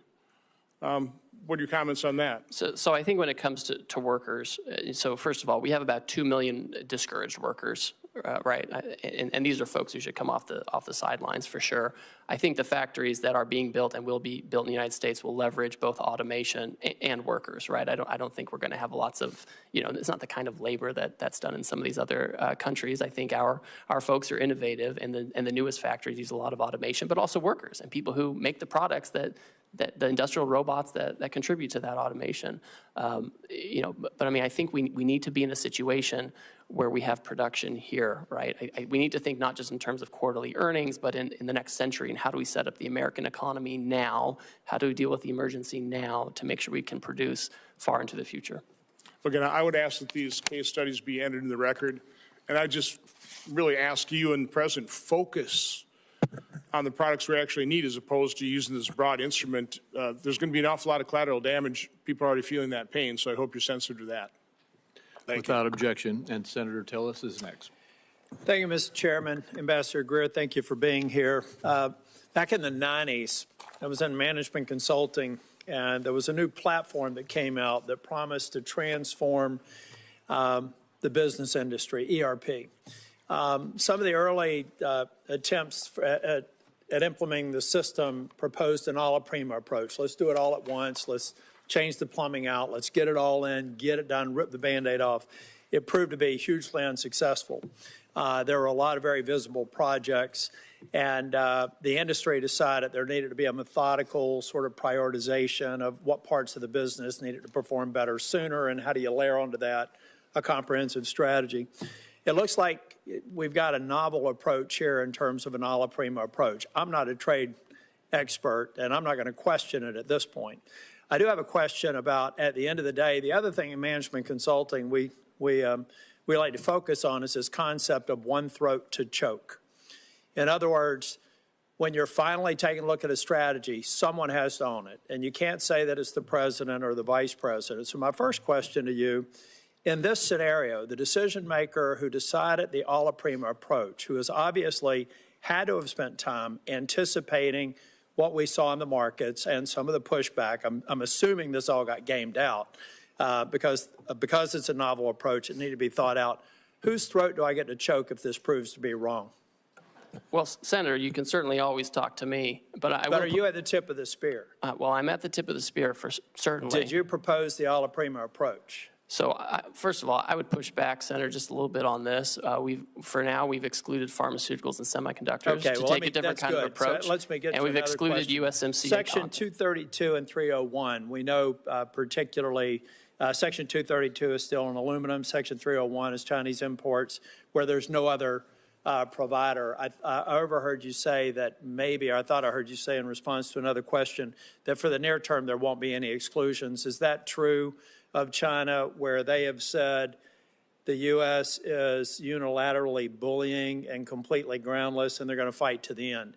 Are the 232 and 301 tariffs exclusions on the shelves until we get to a reasonable agreement with China? I'm just trying to answer a question that I have several people in North Carolina asking. So the president, again, is the final decision maker on all of these things, and he has directed that there not be exclusions or There will not be any exclusions on steel, aluminum, or any products that are only manufactured in China for the foreseeable future until China determines what the end is, because they said they're going to fight to the end. Again, I'm just trying to communicate questions that I've asked, so there will be no exclusions. Yes. I won't waste your time asking for them. That's the main reason I wanted to ask the question. So again, I'm just trying to get my head around the logic of an alla prima approach, and I'm waiting to be, I'm waiting to see it be successful. But it just seems like we've decided to begin a trade war on all fronts, and that's okay if the person who thought this through has an answer for why you go after partners that we have a very long storied relationship with. Maybe we give some developing countries a break because we're trying to actually get their economies functioning, make them look to the West versus to Chinese investment.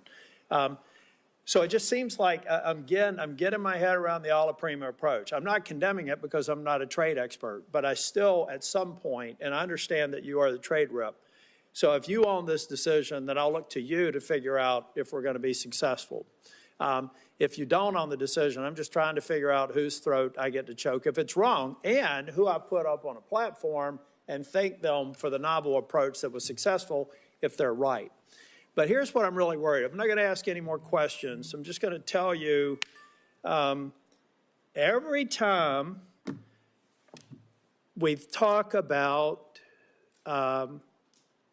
people having patience, we need to understand that the Founding Fathers made damn sure that that patience was never more than about 14 months, really. Everything that we need to do to know what the political environment is going to be about next year, it's going to be done by February of next year. So in your mind, do you believe that over the course of the next 14 months, we're going to have a level of certainty, and the people in the trailer park that I grew up in who are going to bear the brunt of some of these short-term cost increases, maybe some job displacement for a period of time, how are they going to be feeling Groundhog Day 2027 or 2026? Do we feel like the majority of this will be resolved and I'll be able to thank whoever thought that the alla prima approach was a good idea? Because that's about the timeline we've got to work with. Well, Senator, these people who voted for the president, is the same situation I grew up in. You know that. I agree, but let me just finish here because I don't want to get in the way of my colleagues. Yes. I'll be 65 in August. Every day, 11,400 people celebrate their 65th birthday. That's $4 million a year. So they're, let's say from 60 to 65, people looking at their 401k statements, they did vote for President Trump. They voted for me. I hope that they will again in both cases. Well, maybe not the president, but I intend to run for re-election. I'm just trying to figure out if they're going to feel good about this, because a long-term play in American politics and a long-term play in American policy, public policy formation, is about 12 months from the beginning of an administration. I wish you well, but I am skeptical. Thank you. Senator Smith. Thank you, Senator Crapo, and welcome, Ambassador Greer. So it seems to me that President Trump has started a big trade war, and the war is with everyone on multiple fronts, with allies as well as adversaries. I think this is a little bit of what Senator Tillis was getting at. It feels really indiscriminate and chaotic, and apparently we're still just in the early days of this. And I just need to tell you that Minnesotans are freaked out.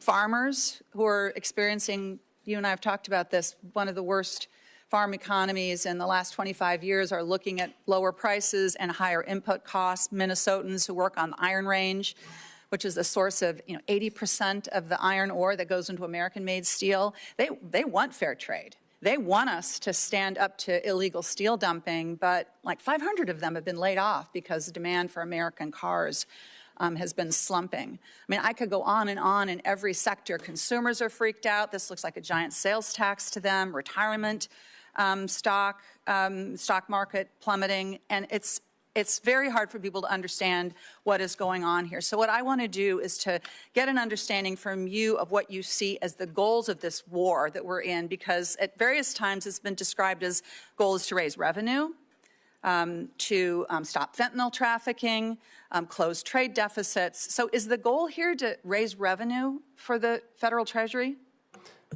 Senator, this is not a trade war. We have, most countries have said they're not going to retaliate. We have an underlying emergency. The goal of this, of the trade deficit, where President Biden left us with a $1.2 trillion trade deficit, and the goal is to address that, and the offshoring that led to that, and the non-reciprocal treatment that led to that. That's the goal. Certainly there's a tariff revenue effect. If the countries do not do this, then they will be subject to the tariff, and we'll have tariff on foreign goods instead of American-made goods. So, okay, so if the goal is to close trade deficits, then that would mean that the tariffs are a negotiating tool here.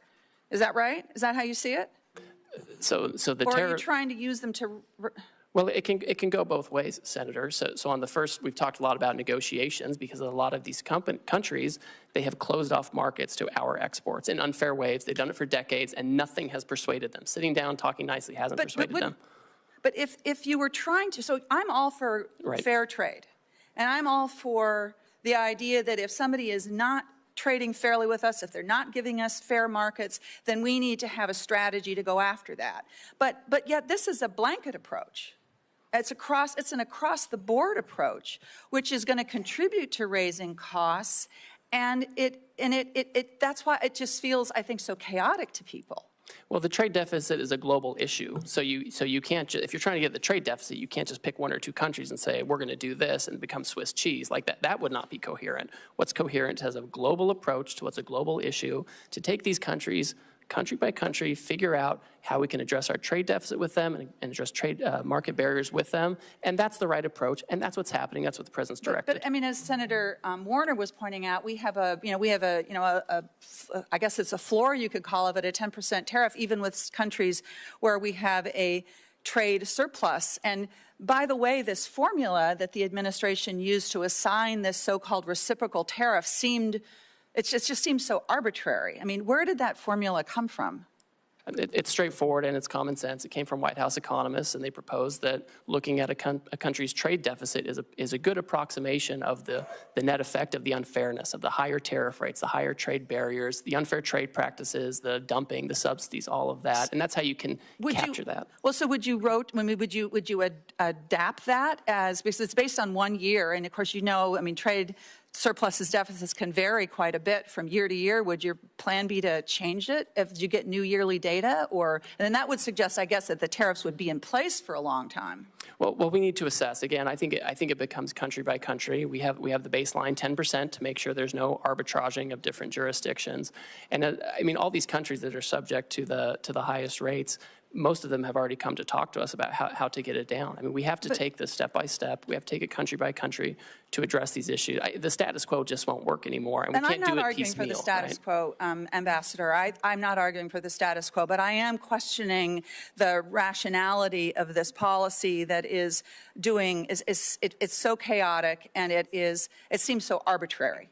And again, it seems so internally inconsistent because, for example, if your goal is to onshore manufacturing, something that I think many of us on this side of the dais believe strongly that we need to be making things in this country again, but then that would suggest that these tariffs need to be in place for a very long time because what capital wants is consistency and stability and predictability.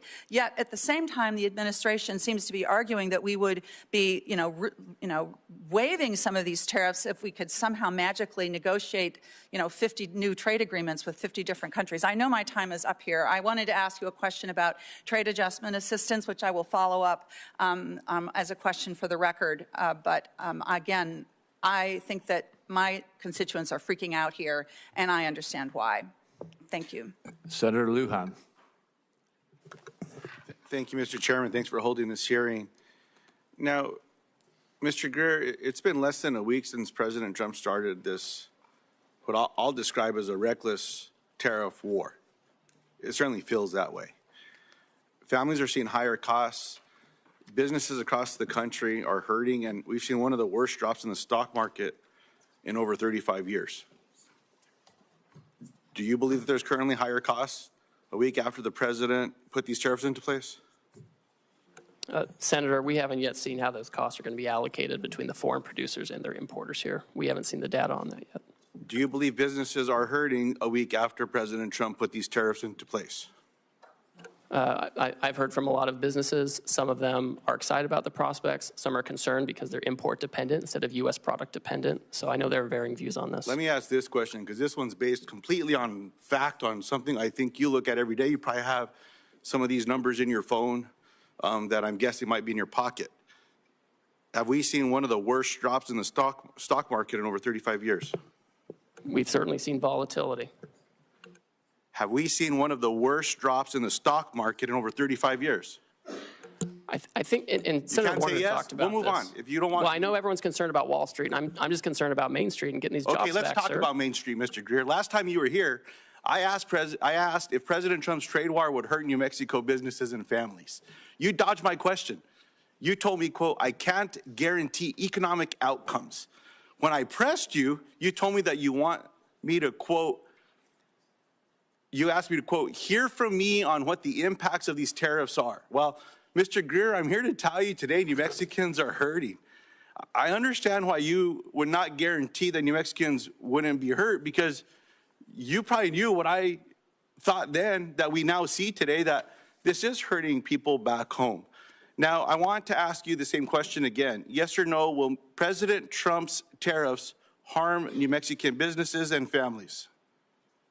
Senator, I just don't think they will. Right now, you have duty-free trade with Canada and Mexico, where they comply with the rules, where they have U.S., Mexican, and American content. I mean, this is designed, and I would hope that being a border state, this is something that you find valuable, and that's what we're trying to do. We're trying to incentivize production in the United States. We want North America to be competitive, and this is.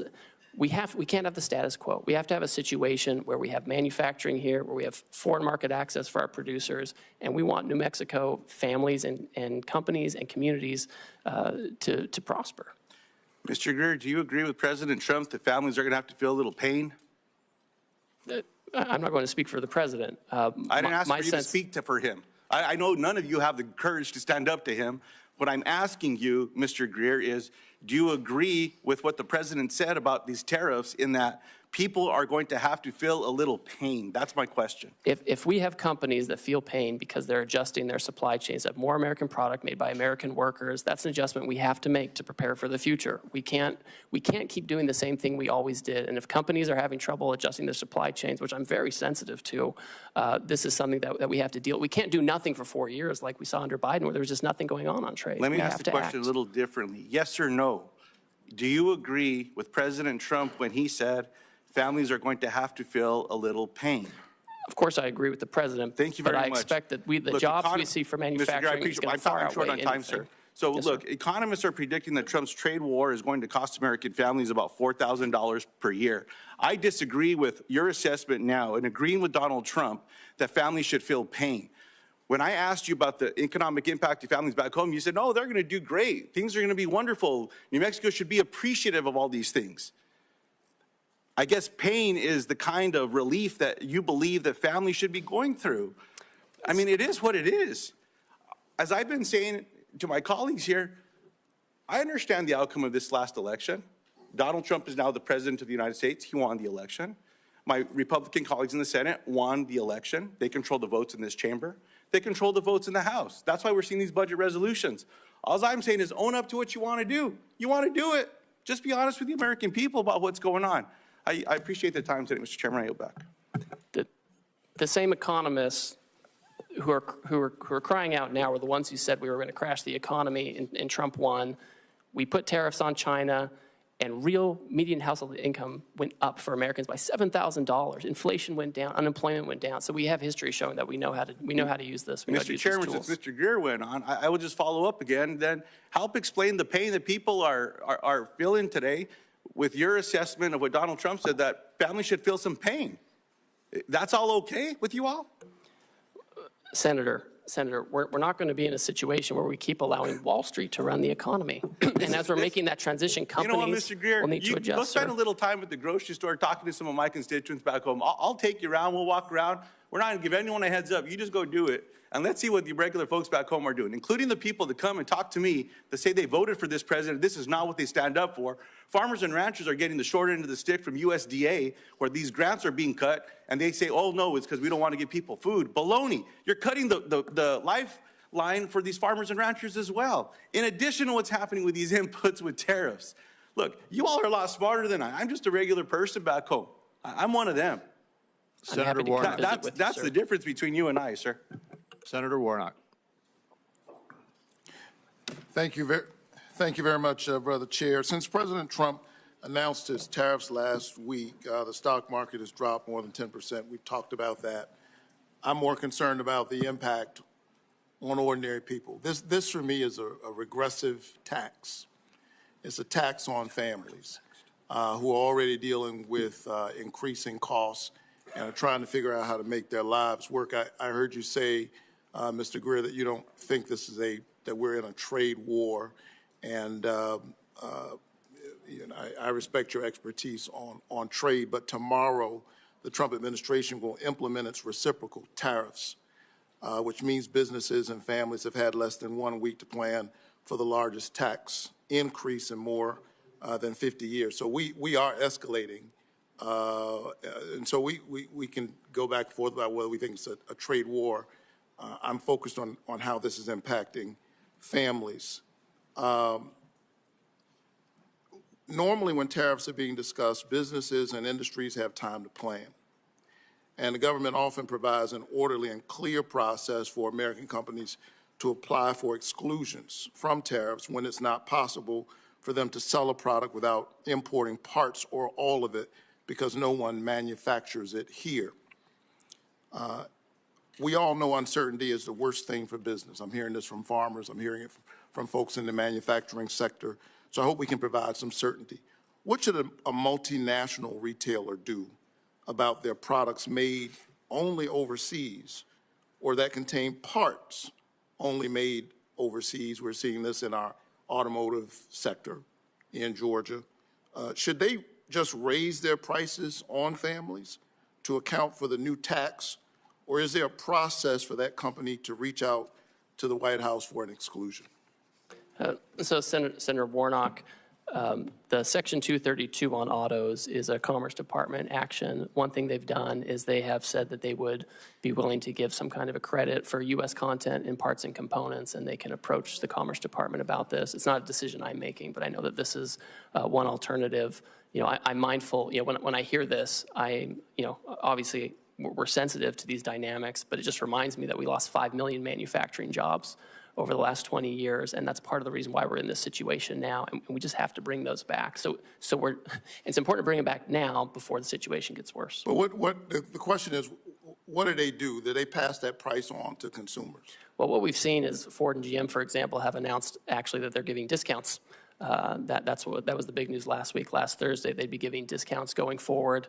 These companies often are going to figure out how they allocate costs among themselves, and it rarely gets down to the consumer in one-for-one basis. So the company might figure it out, I think, is a man. Well, they can approach the Commerce Department to talk about the credits. Let me go smaller. Last week, my office met with Angela Hawkins.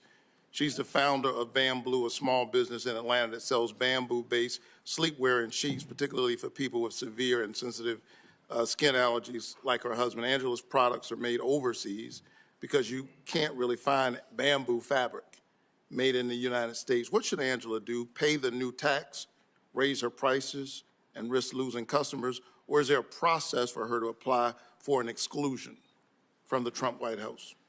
So, Senator, the president has said that in connection with this action, he's not going to have exclusions or exemptions beyond what's in the program already for certain products. So she'll just have to figure it out.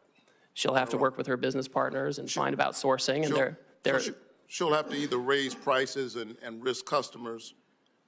Basically, is the answer, right? Because she can't get bamboo here. It will depend on the tariff rate. Every country has a different rate, and some are much lower than others, and so they're she might even go out of business.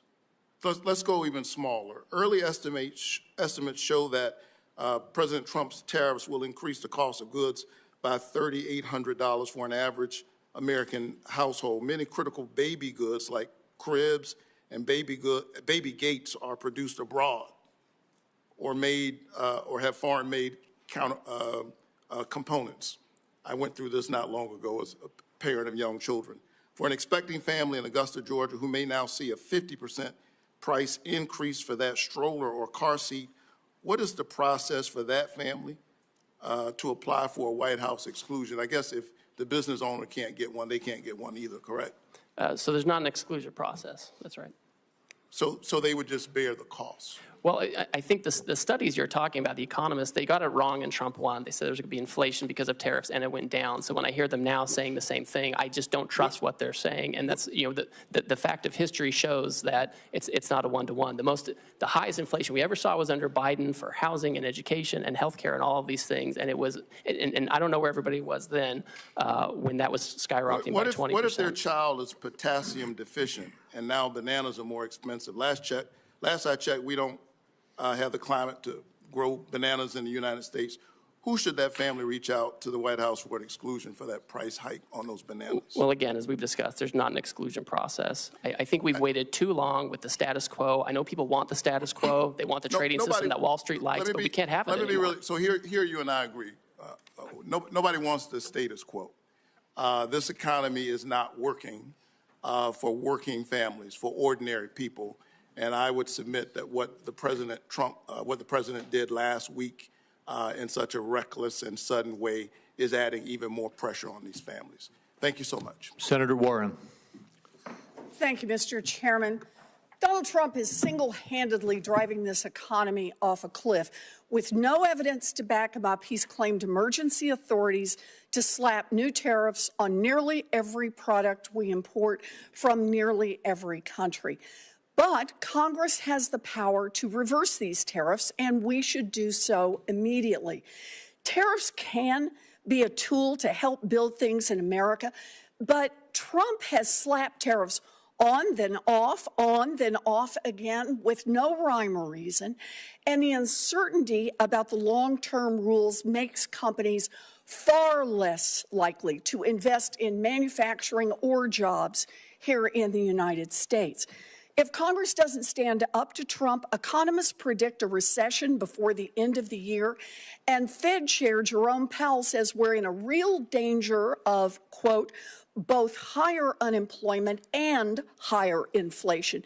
Translation, Trump's tariffs will push millions of workers out of jobs and push prices up at the same time. So, Ambassador Greer, we've heard a lot of conflicting statements about whether these tariffs are here to stay, how many more rounds of on-off we're going to do. So let me ask the question from a different perspective. Ambassador Greer, we lost 700,000 jobs each month in the last recession. If 700,000 Americans lose their jobs, will the Trump administration suspend these tariffs? Senator, I think the economists who are making these projections, who often are in favor of fully unfettered free trade, are the same ones who said in the first Trump term that putting tariffs. Greer, I still think it's Greer, going to happen, let me just Senator. stop you there. I'm not asking about projections. I'm asking if the numbers show that 700,000 people have lost their jobs because of these new tariffs that Trump has slapped on, will the administration reverse course and lift those tariffs? Senator, that's not going to happen. We've lost 5 million manufacturing jobs over the years, which is the number I'm most worried about, and we have to get those jobs So back. I take that as a no. Let me try another one. Moody's says that if the Trump tariffs remain in place, we will definitely plunge into a recession, which will ultimately cost 3.5 million Americans their jobs. So, Ambassador Greer, if Trump's tariffs push 3.5 million people out of work, will the Trump administration reverse course and lift those tariffs? Senator, the Wall Street analysts are wrong. They never want to have any kind of change to the status quo. Right or but that's who you're quoting to me, Senator. I'm giving you a number. If the number is 3.5 million, if it never comes to pass, you don't have to worry about your answer. But if 3.5 million people lose their jobs because of these tariffs, is the Trump administration prepared to lift them? Right now, this minute, we're working on negotiations with countries who believe they can achieve reciprocity with us and get their trade deficit down. And that's the emergency we're focused on. There's not going to be a situation where years from now we've lost millions of jobs. Let me try one more time. If Trump tariffs push workers out of their jobs and raise prices, as Fed Chair Powell has predicted, will you reverse course then?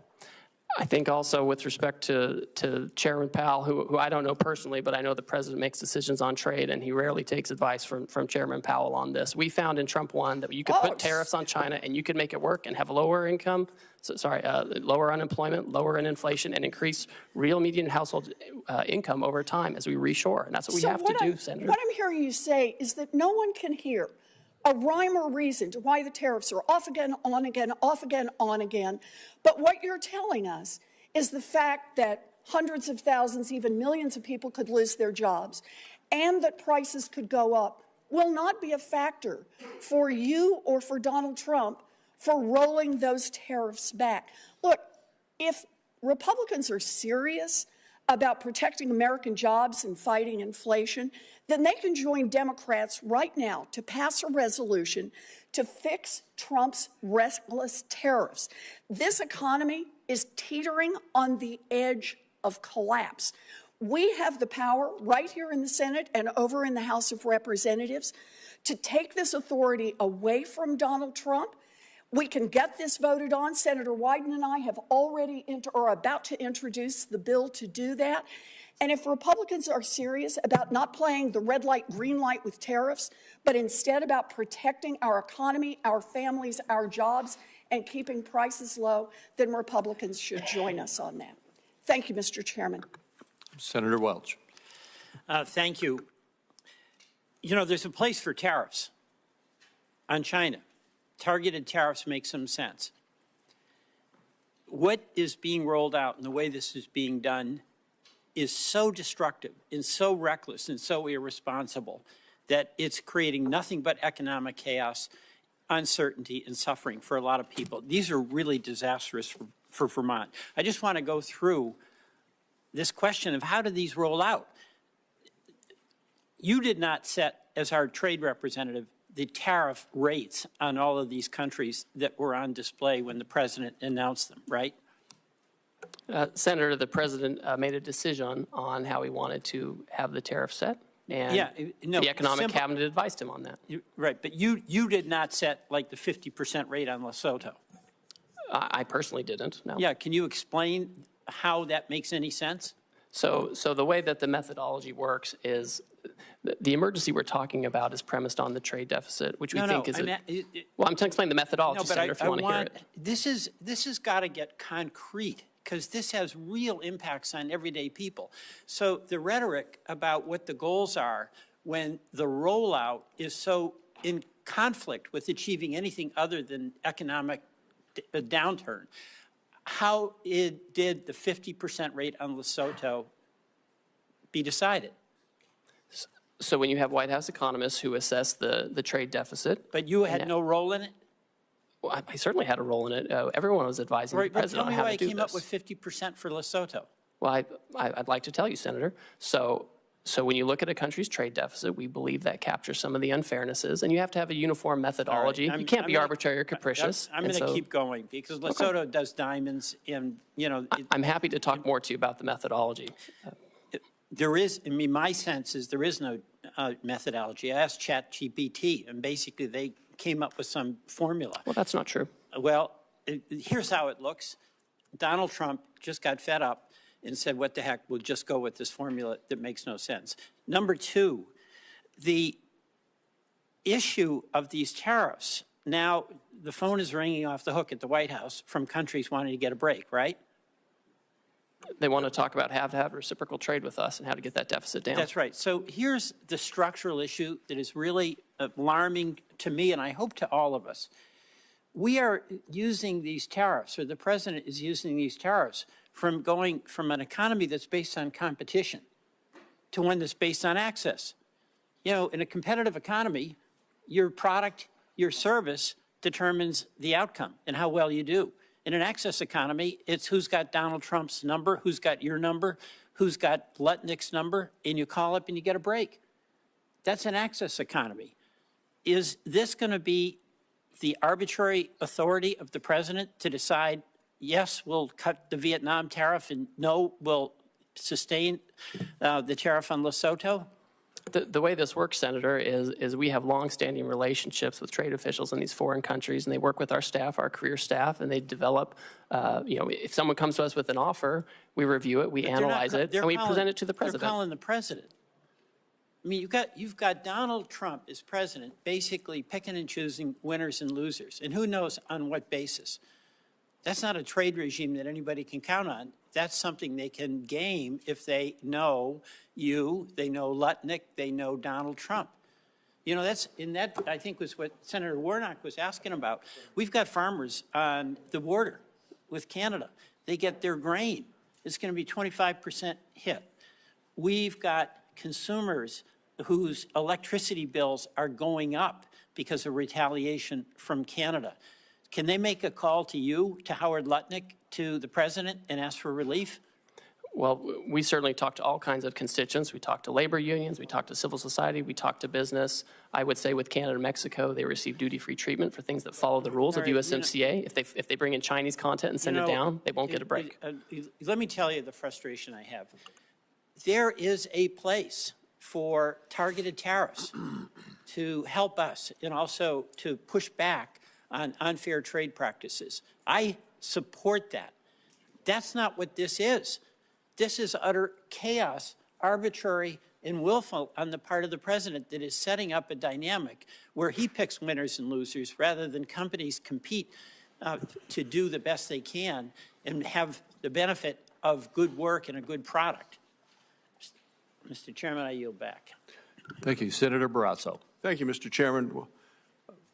Appreciate you being here to answer questions. I'm concerned from Wyoming and for workers across the country. I'm worried that foreign competitors continue to use unfair trade practices against the United States, against our workers, against our producers. These practices threaten our economic security, our prosperity. We want a safe and prosperous nation. Workers in my home state and across the country are paying the price. So can you just talk a little bit about how you determine if foreign trade and economic practices constitute an emergency for our country. And I just heard our previous speaker talk about asking ChatGPT. I'm not going to do that. I'm going to ask you, how is it that we determine if foreign trade and economic practices constitute an emergency for our country? Thank you, Senator. In the first instance, when the president declares an emergency, he has to consider where there is, the conditions that may impact national and economic security. And so for him, he took a look at our trade deficit, which was the largest in human history under President Biden, 1.2 trillion. And we looked at what the effect of that was. And it includes loss of 5 million manufacturing jobs, loss of 90,000 factories, loss of competitiveness with China in advanced technology. And then we looked at what are some of the causes of the trade deficit. And certainly there's currency manipulation, there's other currency factors, but also non-reciprocity in trade, barriers overseas, whether tariffs or non-tariff barriers that keep us out, unfair trading practices like dumping and other things that push things into our market, or subsidies, or state-directed economies. And so those are the things we look at. And then when you move to the countries, obviously it's common sense to have a baseline to make sure there's no cheating and that we can get at the deficit broadly based, and then to have a higher rate for those who have who pose the biggest challenges in terms of the trade deficit and unfair practices. Thanks. Could I ask you about nuclear fuel? And, for decades, America led the world in uranium production. Today, there's virtually no commercial enrichment capacity. We're dangerously dependent on imports from other countries. Congress took a strong stand by banning Russian uranium imports. We're now seeing a troubling shift with increased uranium imports coming from China. And we think it's the uranium from Russia going to China, which they then sell to the United States. So we've simply replaced one adversary with another. This poses to me a serious threat to our national security, to our energy independence. Wyoming has the resources and the workforce to revive American uranium production. But what we know is that subsidized foreign uranium from China and from Russia threatens to undermine our domestic industry. Well, you're going to support efforts to end uranium imports from China as we continue to try to build our U.S. nuclear supply. Senator, I'm happy to talk to you about that and the best way to implement that kind of action. Great. Market access for Wyoming beef. Our ranchers are seeing what you recently did, what the president has recently done, and say it's about time. I know you heard a lot about market access today. Just specifically discuss market access for American beef. It's our #1 cash crop in Wyoming. Our ranchers produce some of the highest quality beef in the world, yet our beef faces significant barriers in key foreign markets. So I do appreciate your office's efforts to document the numerous barriers that unfairly block American beef exports. For example, Thailand imposes a 50% tariff on American beef. The European Union's numerous, quote, Green Deal restrictions limit market opportunities for our ranchers. Australia's barriers prevent the sale of a safe, high-quality American beef. They've sold $29 billion into our country. We can't sell a hamburger there. So Wyoming beef producers have felt the direct impact of these unfair trade practices, and I say it's our #1 cash crop. What steps do you see being taken now to open new markets and ensure fair access for our beef around the world where we've been blocked? So, Senator, as everyone knows, we have a lot of countries coming to talk to us right now who want to have more reciprocal trade, get their trade deficit down. And obviously part of that is making sure we have access for products like beef, making sure we're exporting products like beef. I've talked to the Australians about this issue. It's always surprising because they're a great partner for us globally. This is a big issue with them. Southeast Asia as well. These are things that are on our list when people come to talk to us. It's something we've recorded for years, and we expect countries to change this. Great. Thank you. In terms of critical minerals, we sit on vast deposits of critical minerals in Wyoming essential for our national security. Our state has significant reserves of rare earth elements. Are there some trade initiatives that you're taking right now that are going to pursue to counter China's dominance in the critical minerals world, both in terms of production as well as refinement? Yes, well, I know, for example, this is at the Commerce Department, but I know they're considering whether they need to take some kind of an action and looking in a potential Section 232 investigation of critical minerals to know, how we can get that here, how we can get processing here in our near abroad, how to make sure we're not dependent on China for those things. Thank you. Thank you, Mr. Chairman. Senator Blackburn. Thank you, Mr. Chairman, and thank you for being here today. I know you have had a busy week. And we appreciate that and appreciate what the president is trying to do for the broader economy. And of course, it is encouraging to hear that we have 70 countries that are coming in to negotiate tariffs. and some of those non-tariff barriers that have existed. So we're grateful for all that work. I do want to ask you about some of the foreign governments using bogus environmental regulations to really sideline American businesses. And the EU's new deforestation regulation is a great example of this, imposing excessive reporting requirements that would shut out Tennessee pulp and paper producers from foreign markets. And also, we're seeing some of these foreign governments actually seize U.S. assets under false pretenses. And last year we had a company, Vulcan Materials, which declined to sell its Mexican port to the government. So armed forces came in and took control of that, citing environmental licensing requirements. And this is a pattern of regulatory abuse, and it keeps our companies out of the global market. So how are you working to protect these U.S. businesses and to deal with these foreign governments who are weaponizing their bogus regulations to restrict the market access? Well, Senator, I always find it troubling when countries use these kind of measures as a protectionist measure. Our companies, whether they're making here and exporting or going elsewhere to produce in other countries, are always the cleanest and most responsible, always. And we should always have the best treatment under those kinds of regimes. So with respect to the two examples you noted on the Vulcan issue, I've raised this personally with Mexican trade officials. And with respect to the EU forestry regulation, my understanding is right now it's a little bit on pause while they themselves look at it and take a second look. And I talk to my counterparts in Europe frequently, and this is something where I want to make sure that they're treating us appropriately under this law, not discriminating against us. That's wonderful. If I could get in writing from you an update on the Vulcan port issue, that would be helpful also. We're happy to do that, Senator. Thank you. I want to talk about digital trade because President Trump really has shown great leadership when it comes to digital trade. And that was a part of the negotiations on the USMCA. And it really gave us a very robust and ambitious digital trade chapter. And the provisions, including cross-border data flows and data localization, are critical to facilitating strategic U.S. initiatives across a broad range of industries. And we have an opportunity now to build on this digital chapter. So, and I think that could really pave a way to add other provisions on critical issues such as AI, such as quantum computing that we are dealing with. So how could you use this digital trade chapter that we have in the USMCA to expand that globally as we look at negotiating new trade agreements? Well, I think it's important to understand that our companies, our digital trade companies, are the most competitive in the world. They're the most effective in the world.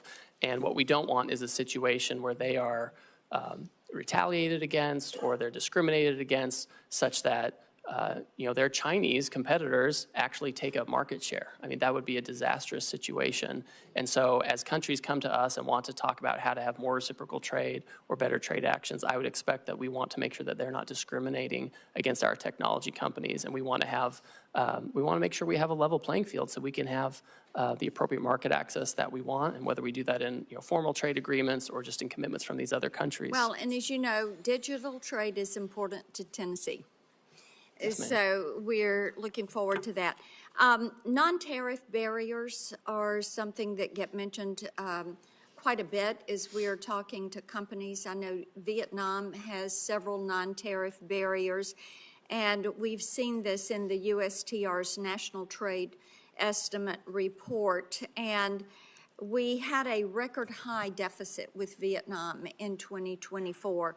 And in part, that's because Chinese companies are using Vietnam to transship. So will you work to ensure that any possible deal with Vietnam, because I know they've been first to the table to try to negotiate for a zero tariff, but we want to make certain that whatever is done includes provisions that will not allow China to reap the benefits of working with and shipping through Vietnam.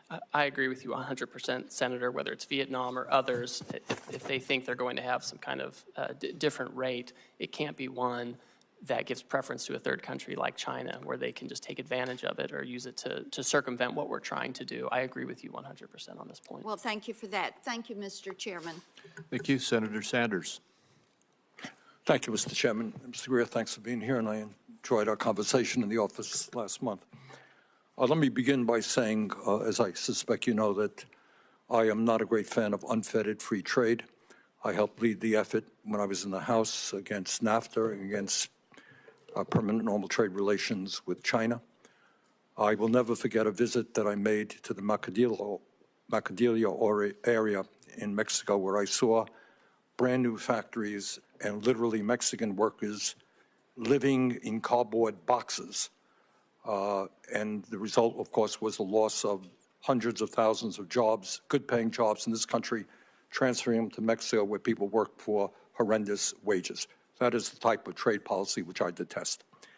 But I want to move to an area to talk about the legal basis of what President Trump has done. President Trump said, Mr. Greer, that he had no choice in terms of Canada, and I live 50 miles away from the Canadian border. He had no choice but to bypass Congress and to impose an emergency 25% tariff on Canada to stop, quote, the massive, end quote, amount of fentanyl and, quote, the millions and millions of undocumented immigrants coming from the northern border. Unfortunately, that's a lie. The truth is that the U.S. Customs and Border Protection reported just 43 pounds of fentanyl was seized at the Canadian border last year, representing just 0.2% of the total. Now, we could agree that 1 pound of fentanyl is too much. But if 0.2% constitutes an emergency, my guess is illegal drugs are coming in from every country in the world. And that gives the President of the United States incredible power to determine tariffs. Further, he said he talked about millions and millions of undocumented immigrants coming from Canada. In fact, last year there were 24,000 people, not millions and millions. First question, really, we can argue about tariffs, but why does the president have to lie all of the time in order to make his point? So, Senator, I would just refute that when the president is talking about the nature of the emergency we have. I mean, Could you talk a little bit closer into the mic, please? Certainly. Senator, I would just say, I think you need to look at what the president issued in terms of the order for the legal basis for what we're doing, right? I mean, the president very rightly hit on this issue of fentanyl migration coming from northern southern borders, and it's a real emergency. Drugs are a real emergency. 0.2%. You can then argue illegal drugs come from every country in the world. If you declare that as an emergency, you're giving the President of the United States unbelievable power. Let me go on that point. Let me mention to you what you probably know. 7 Republicans have joined a number of Democrats on legislation reasserting Congress's ability to play an active role in trade and tariffs. That, on the Republican side, was led by Senator Grassley. And he said, and I quote, "For too long, Congress has delegated its clear authority to regulate interstate and foreign commerce to the executive branch, et cetera, et cetera." He wants to reassert Congress's constitutional role and ensure Congress has a voice in trade policy, end of quote. In the last 2 weeks, all we have seen is reports in the newspaper. Congress has not had 1 ounce of authority in determining tariff policy. Do you think Congress should be completely left out of the process? Or does the president have emergency power to do anything he wants with regard to tariffs? Senator, my staff has had over 200 meetings with congressional offices in the past 2 months to consult. The president's been very transparent about what he wants to do on tariffs. Congress delegated a law to him to take this action. Mr. Greer, you can have all the meetings you want. You and I had a nice meeting. But at the end of the day, the president did exactly what he wanted to do without any discussion, formal discussion with members of Congress. He could make recommendations to Congress, that's for sure. Do you really think that he has the power under an emergency degree to reorder the trade world, global trade policy, without any input from the United States Congress? Sir, Congress gave him this law where if he determines a national emergency, he can take appropriate action to regulate imports. That's what he's done. And you think it's a national emergency that 0.2% of fentanyl coming from Canada constitutes a national emergency? Sir, do you? The president has determined that do you? Canada, I'm asking you. You're asking me about drug policy. So I agree with the president. If you have China and Canada and Mexico putting drugs into this country at different levels, then that's an emergency. We have to deal with it. Look, we're not going to can't sit argue around about the anymore, danger sir. of drugs, 43 pounds of fentanyl. On that basis, the president can declare an emergency with any country on earth and take unlimited power. That's called authoritarianism. Okay? That's not what a democracy does. Do you have any concerns about all of that power going into the hands of the president? Sir, Congress delegated this power to the president. He has to renew the emergency every year. He has to give reports to Congress. The Congress told him what he has to do to use this authority, and he's doing those things. Okay. Thank you, Mr. Chairman.